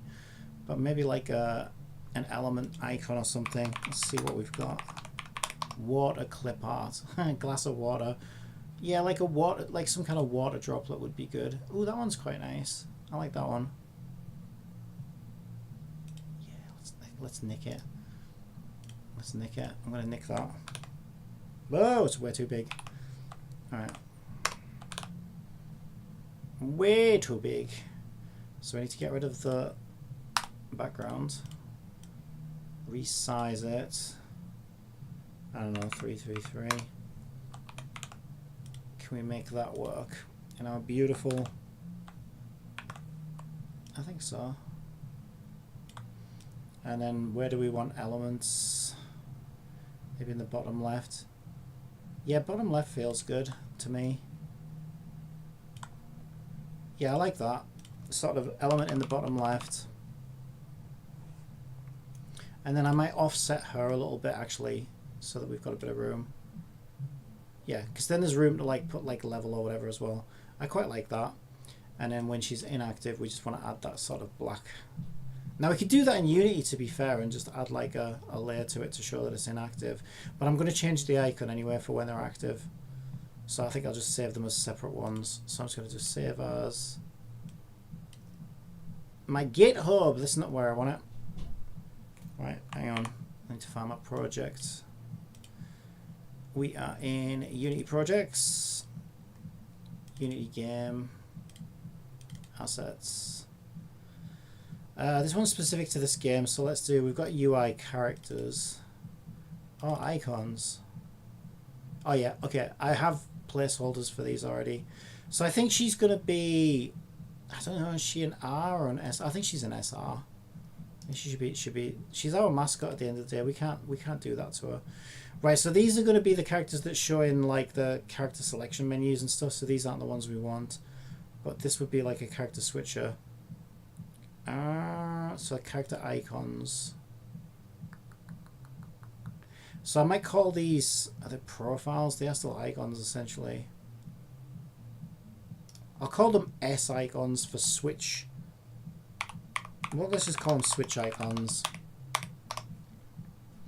Yeah, and actually I don't need separate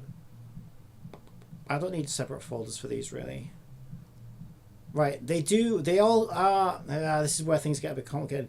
So because of the gacha system and everything else, they all need to have their own like rarity and character index codes, and everything needs to be set up like that. But for now, because I don't know what they're going to be yet, for now I'm just going to save it as her name. Because until I know what that's going to be... Why didn't that work? Oh, I added PNG, that's why. There we go. Okay, so if I save... You know, I'm going to save the Photoshop as well because... otherwise it's going to make me find this folder every single time. Right. Let's call it test. And now it should remember where I am. Yeah, that's better. Right, okay, PNG, so this can be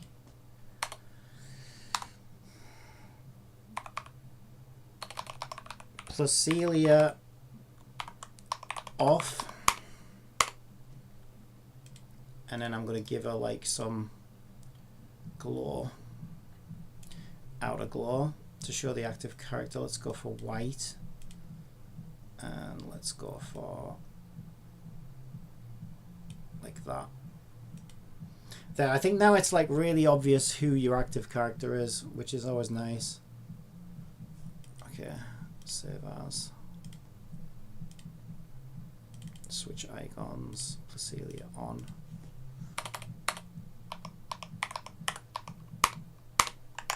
Alright, let's get back to Unity. If I can find it, where is it? There it is. And let's get our other character icon. So, Placelia, we've got a friend for you. We have a friend, Wendy. Oh, Wendy, what are you doing down there? Come get over here with Placelia. Why are you being shy? Don't be shy. Is it to be icy? Why are you being icy? Why are you being so cold and icy? Oh yeah, I think I know why.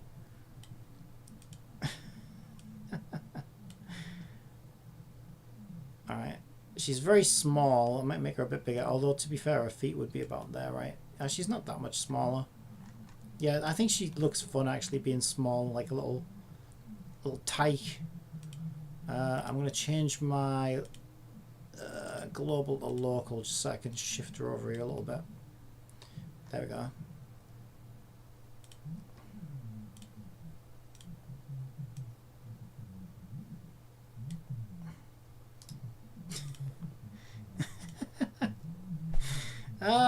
What fun we have. What fun we have. Oh my god. Alright, let's make a new image because I need to get rid of the background and everything else. It has got a lot of stuff to deal with. That's fine. Probably the size is going to be, that's probably going to be fine.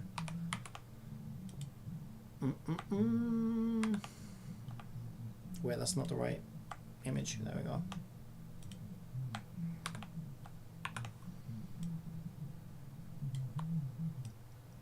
Make it a little bit smaller.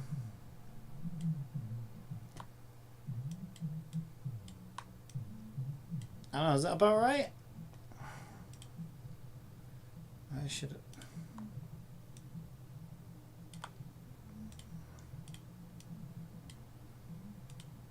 If that was our... It was much closer to the face though, wasn't it? Yeah, it was actually. Okay, so we just... But it's because she's got big hair. Right, let's see. So we won't reduce her. It's because she's got big hair though, but I guess if she's taking up the same kind of space as the other one, she wants to be about there. I think that'll be fine. Right, so now we need to decide on... So we'll make this water... background. I'll duplicate this, and this way we can sort of keep them consistent as we make the characters. So I'm going to find the color for ice. I think it wants to be I'm going to go for a more greeny looking one, a bit more like that.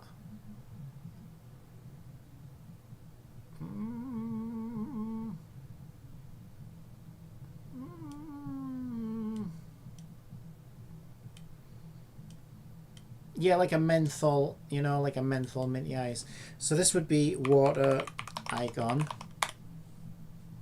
Now we need an ice icon. Ice clip art. Ice cube. Ice cream. No, I don't like these. We know what we want, don't we? I can picture it in my head. It's like an icicle or a snowflake or something. Maybe I should search for it.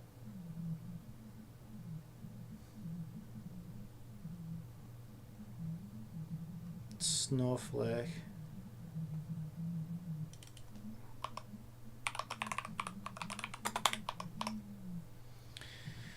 Yeah, this is closer to what I want. It's the one that looks really good.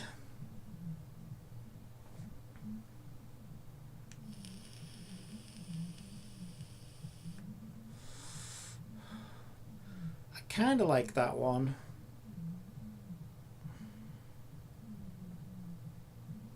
That one's cool. Yeah, that one's cool. Let's get that one. Right, so let's get rid of our water icon. Oh, I knew it was going to do that. Get rid of the backgrounds. Alright, there it is. Copy it again. Let's get our water icon back so we can make it the same size. It's a very... I'm going to change the colour of it slightly because it's very similar to water right now in colours, in terms of colours.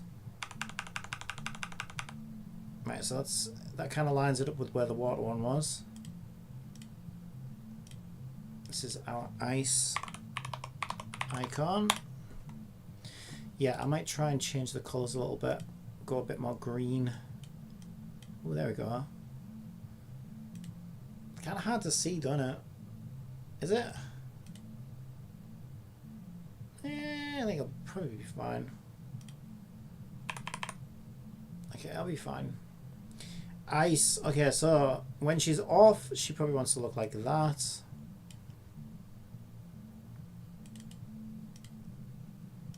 Switch icons. So this one is Wendy, isn't it? Wendy off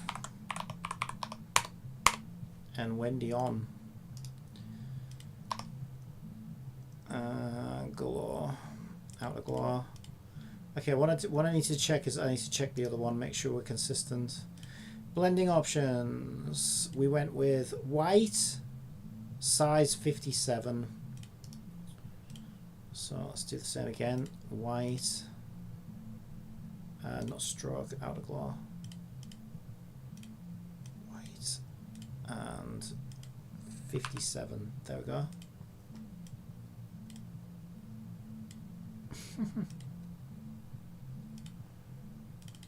And we got Wendy on. Oh, I put oft. Oft! Oft! And we'll rename that in Unity. Alright, so where are those? Where indeed? They are would be in UI. Switch icons. There we go. Just rename that one. Alright, we got Wendy off, Wendy on, Placelia off, Placelia on. Oh, now it's like, okay, how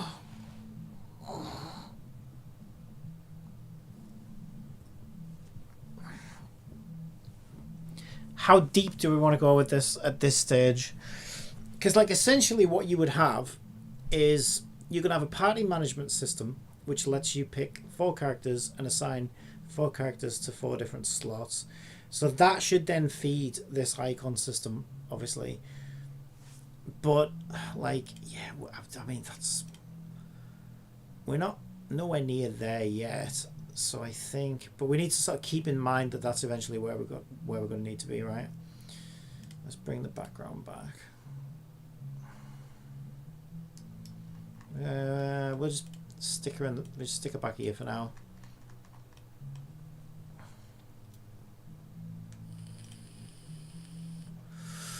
So for now, the first thing I'm going to do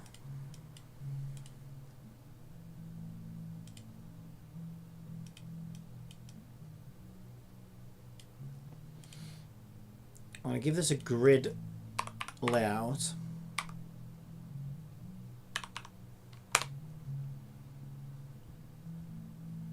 And I don't know if I want 4 characters or if I just want to limit it to 3. Like Wuthering Waves only does 3 characters. Honkai Impact third, I think only does 3. But I think 4 makes sense, right? Because I like the fact that Genshin uses all 4 D-pad buttons and each D-pad represents a character. So I think I like that. I think it makes sense to have 4 because you've got 4 D-pad buttons. Okay, so what I'm going to do, I'm going to make a raw image. Let's get Placelia on for now.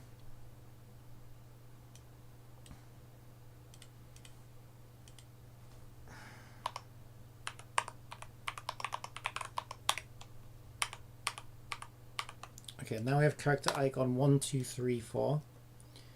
So we can just space these out however we want. Oh, that's cell size. We don't want cell size. Space it out. Okay.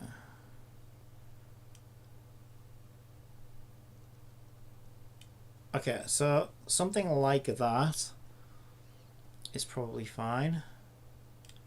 Obviously we can just put that there so I can, yeah, it's probably about right.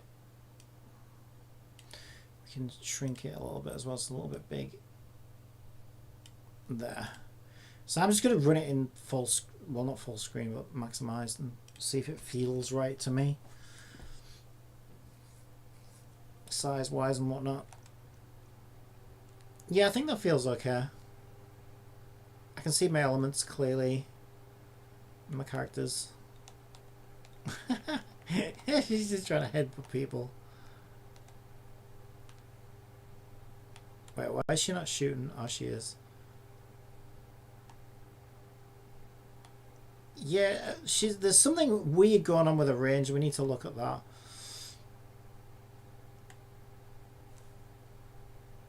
Why does Wendy look like she's got a beard?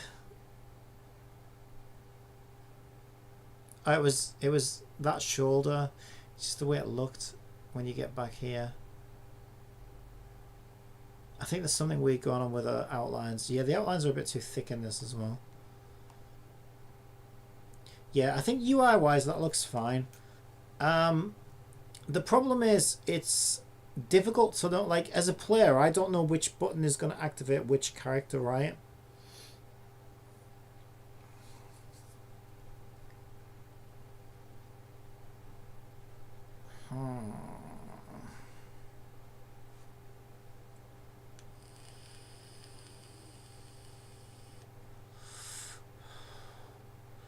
So like on keyboard it would be like 1, 2, 3, 4 probably.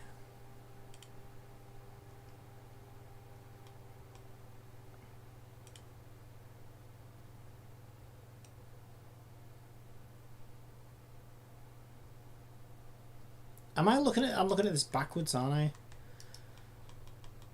Yeah. There we go.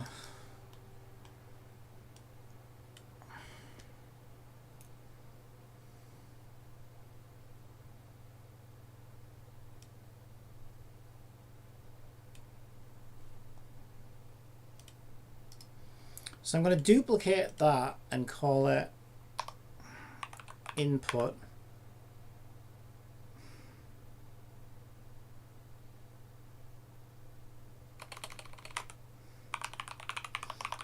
Character inputs.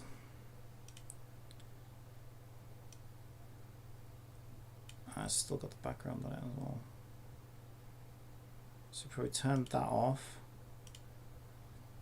Right, and I have a special component for this. But for now, let me just, to get a feel of what it looks like.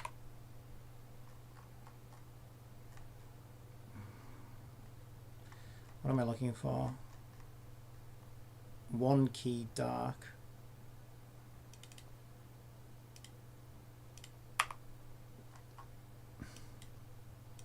Two key dark.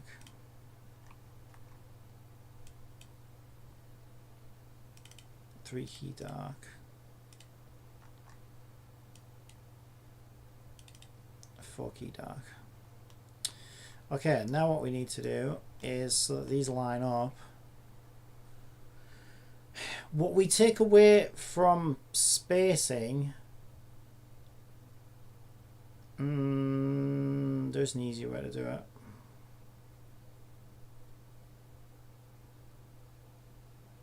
Right, the easier way to do this is to make 4 empty game objects.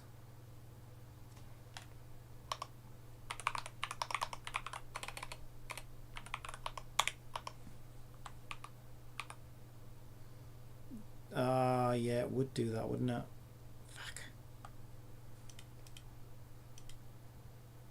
Okay, let's put 1, 2, 3.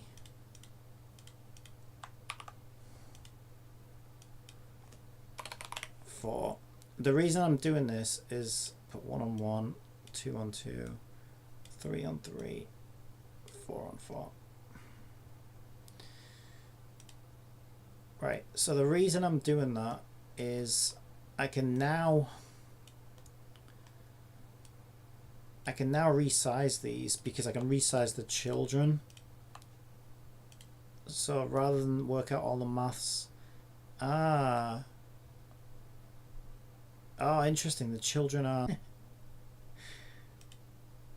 okay. So what we would need to do then is set all of these. We don't have a local position on rect transforms though, do we? What if I just set them to 0?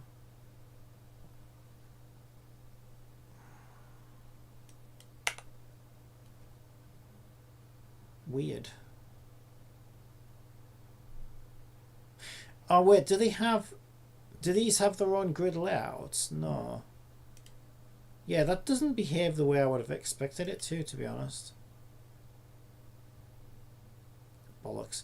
Okay, I'm totally overthinking this. Best thing is just to get rid of the grid layout altogether.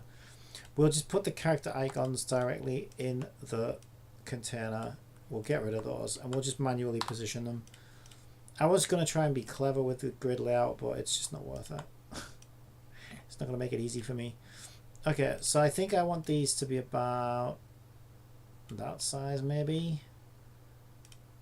So we can drag this out to cover that.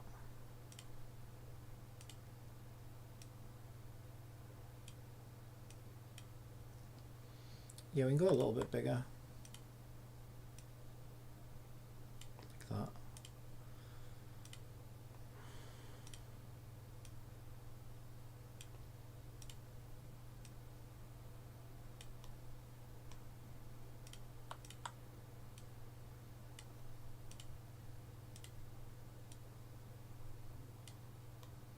All right, let's see how that feels. My mouse. Yeah, that looks pretty good. 1, 2, 3, 4. And on gamepad it'll be up, down, left, right on the D-pad.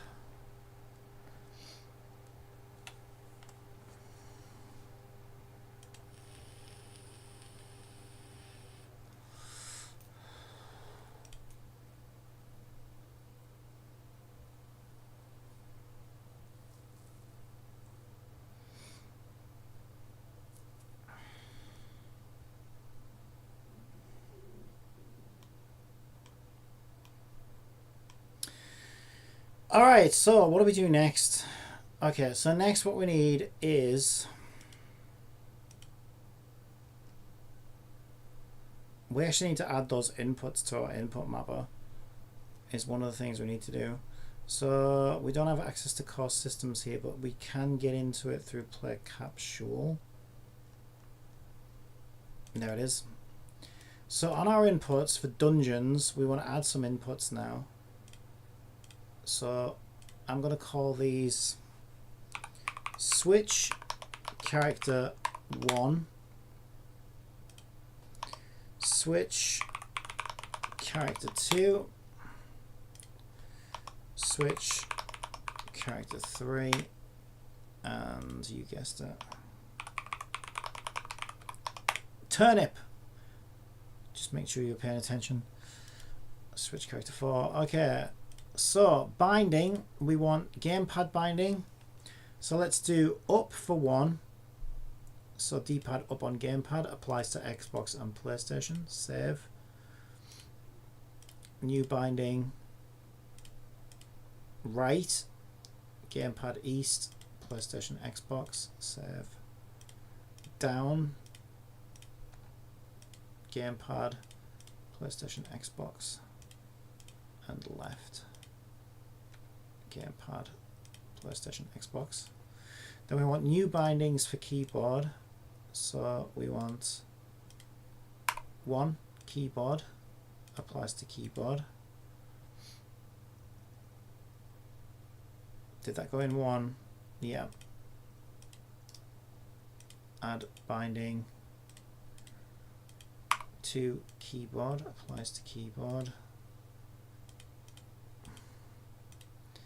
Add binding 3, keyboard, applies to keyboard. And finally 4, keyboard, applies to keyboard.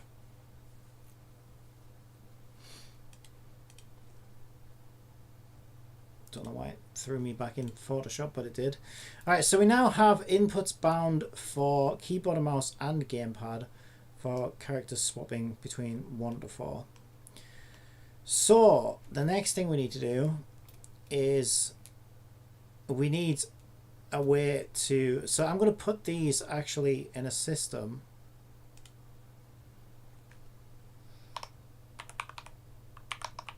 called character switch. So I'm going to parent these to character switch, and on character switch I'm going to add a new script now. So it's a game script. I think it's not a core system script, not really. I'm just going to create a new mono script. Character switch. Oh fuck, I typed it backwards. My littles are bigs and my bigs are little. Let's fix that.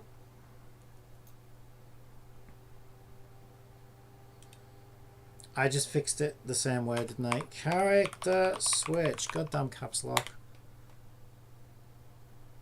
Hello?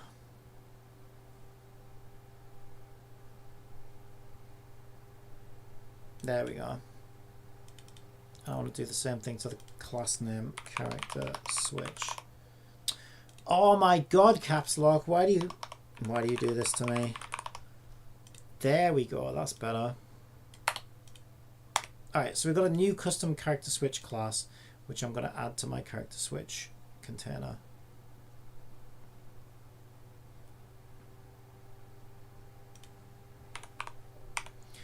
And then it's a matter of asking ourselves, okay, what does the character switch do? Well, switches characters. Wow, who'd have thought?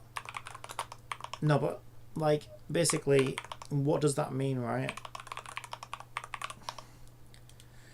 Well, it means it's going to be a state machine driver, so we're going to have character, let's call it active character.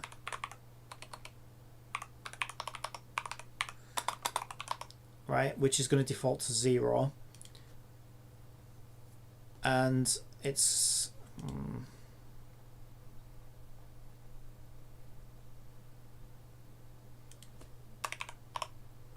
going to need a list of party members. System collections generic, so that we can get a list. I'm going to do a public list. Now at the moment we don't have a party members class, but that is what I want to use for this. So this is where we need to hop out, create a new script, which I'm going to call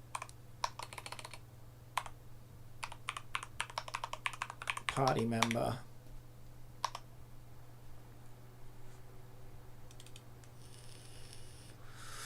So what is a party member going to have? A party member is going to have a public string character name, a public int character element.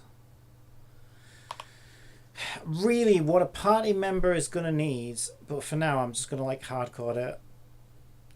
So everything talks to everything else, right, if you set this up correctly. So what we ultimately will have is a character class. I think I already started making one. and the character class will contain all of the information about characters.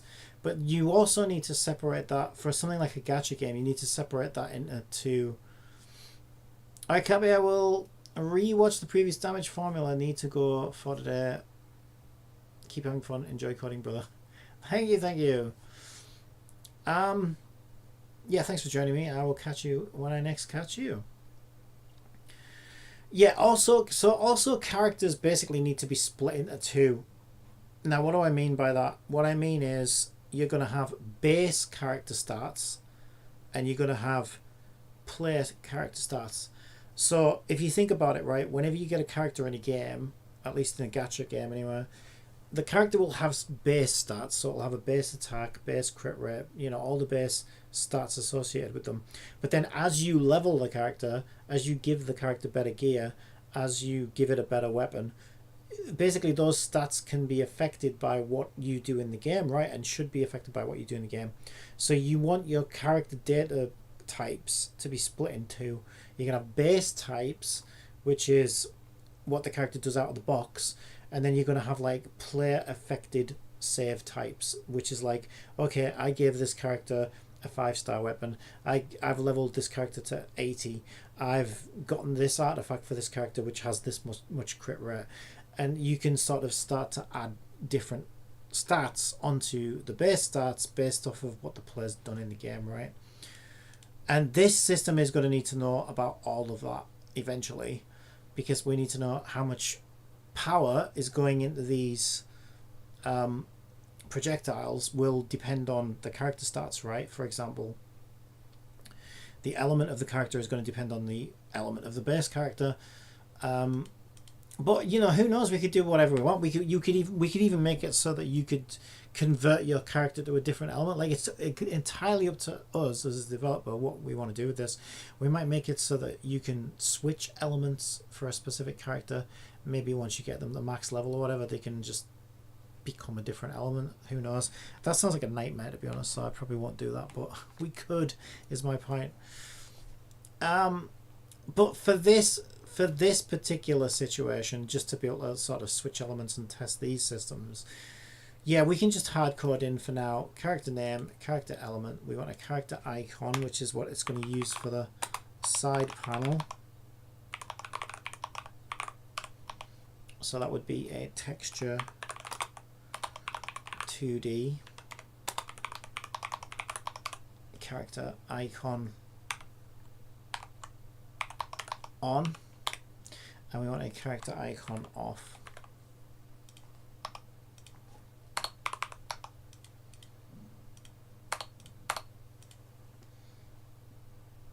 Yeah, and like I say, you would do all your damage calculations and power calculations by looking at both scripts, right? You'd have a base script and you'd say, okay, first of all, let's pull the base stats for this character. Base stats are this attack, this crit rate, this HP, this defense. Okay, let's start from there. Now let's look at the player's save data and be like, okay, what is the character equipped right now? Okay, it's equipped this vest. Get those stats, add them onto the base stats. Okay, it's equipped this sword. Let's go and get the base stats and add. You see what I mean, right? And then eventually, when we get to this thing will have the final numbers of like, okay, this is the damage you should be doing. This is the element you should be. This is the fire rate of the projectile, etc., right? But for now, that should be fine. So if I go back to my character switcher script, this is now going to take a base type of party member, a list of party members. So, yep, it guessed correctly, a list of party members. Okay, so where do we store this data, you might be wondering now? Well, what I like to do, because it's pretty easy, although we're not in core systems right now, is a bit of a problem. So for testing, I'm just going to make a temporary object, but basically you can use objects, right? So I'm just going to make an object called character tests for now, and then what we can do is create a new object on character tests. We're going to call this one Wendy, and then we'll make another one and we'll call it Placilia.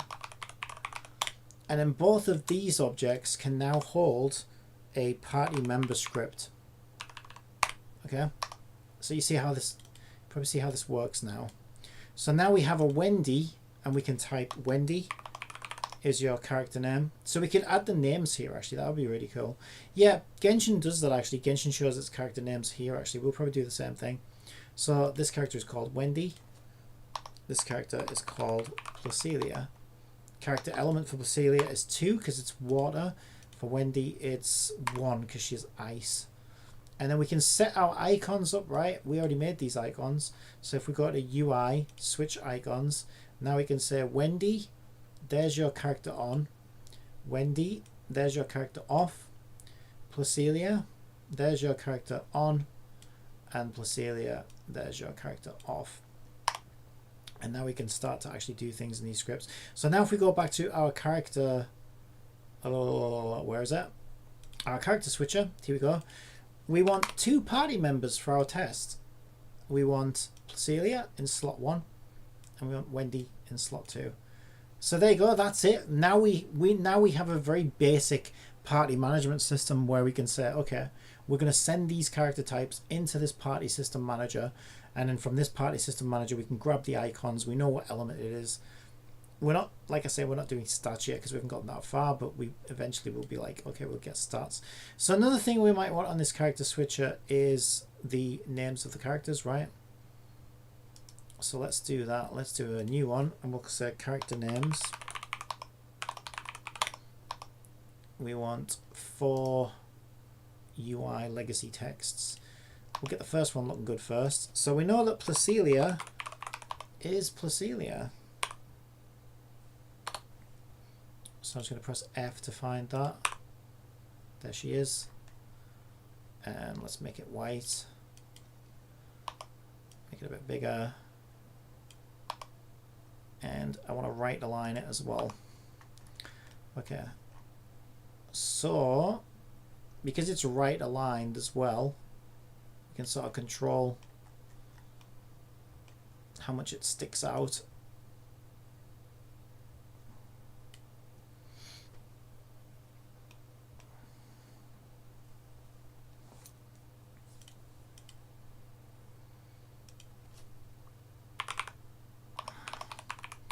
So we can have text name 1, 2, 3, and 4.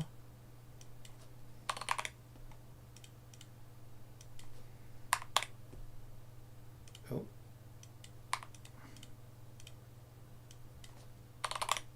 Okay, and just make sure we space the other ones appropriately.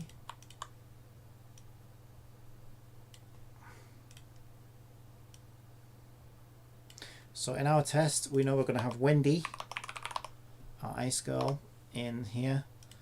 So it's basically going to look like Wendy off. But the code's going to override, override all of this that we do in the inspector anyway, obviously. But it's just so I can get a feel for what it looks like. So let's see what it feels like, what it looks like.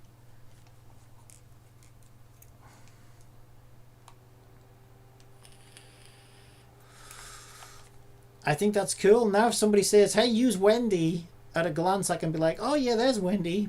I know to press 2, right? If I know I need ice, I can see the green icon. I can be like, okay, green's ice, blue's water, red's fire. And I can see my elements instantly. So I really like that. I think that's pretty cool. I think it does its job.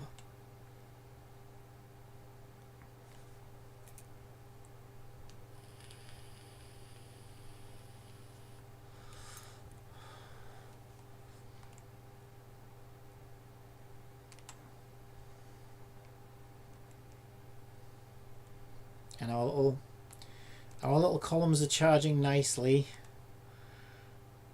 So yeah, it's coming. It's getting there, right? It's getting there.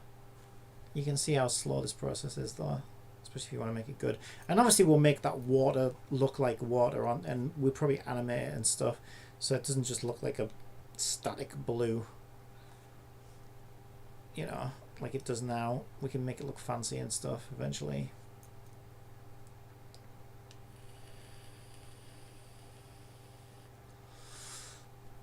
And you know what, this might be, I just realized as well, this could be really fun in multiplayer as well. So I might want to add like multiplayer support. So if Wendy there was actually another player, you know, and we all have to charge these elements and defeat the enemies, and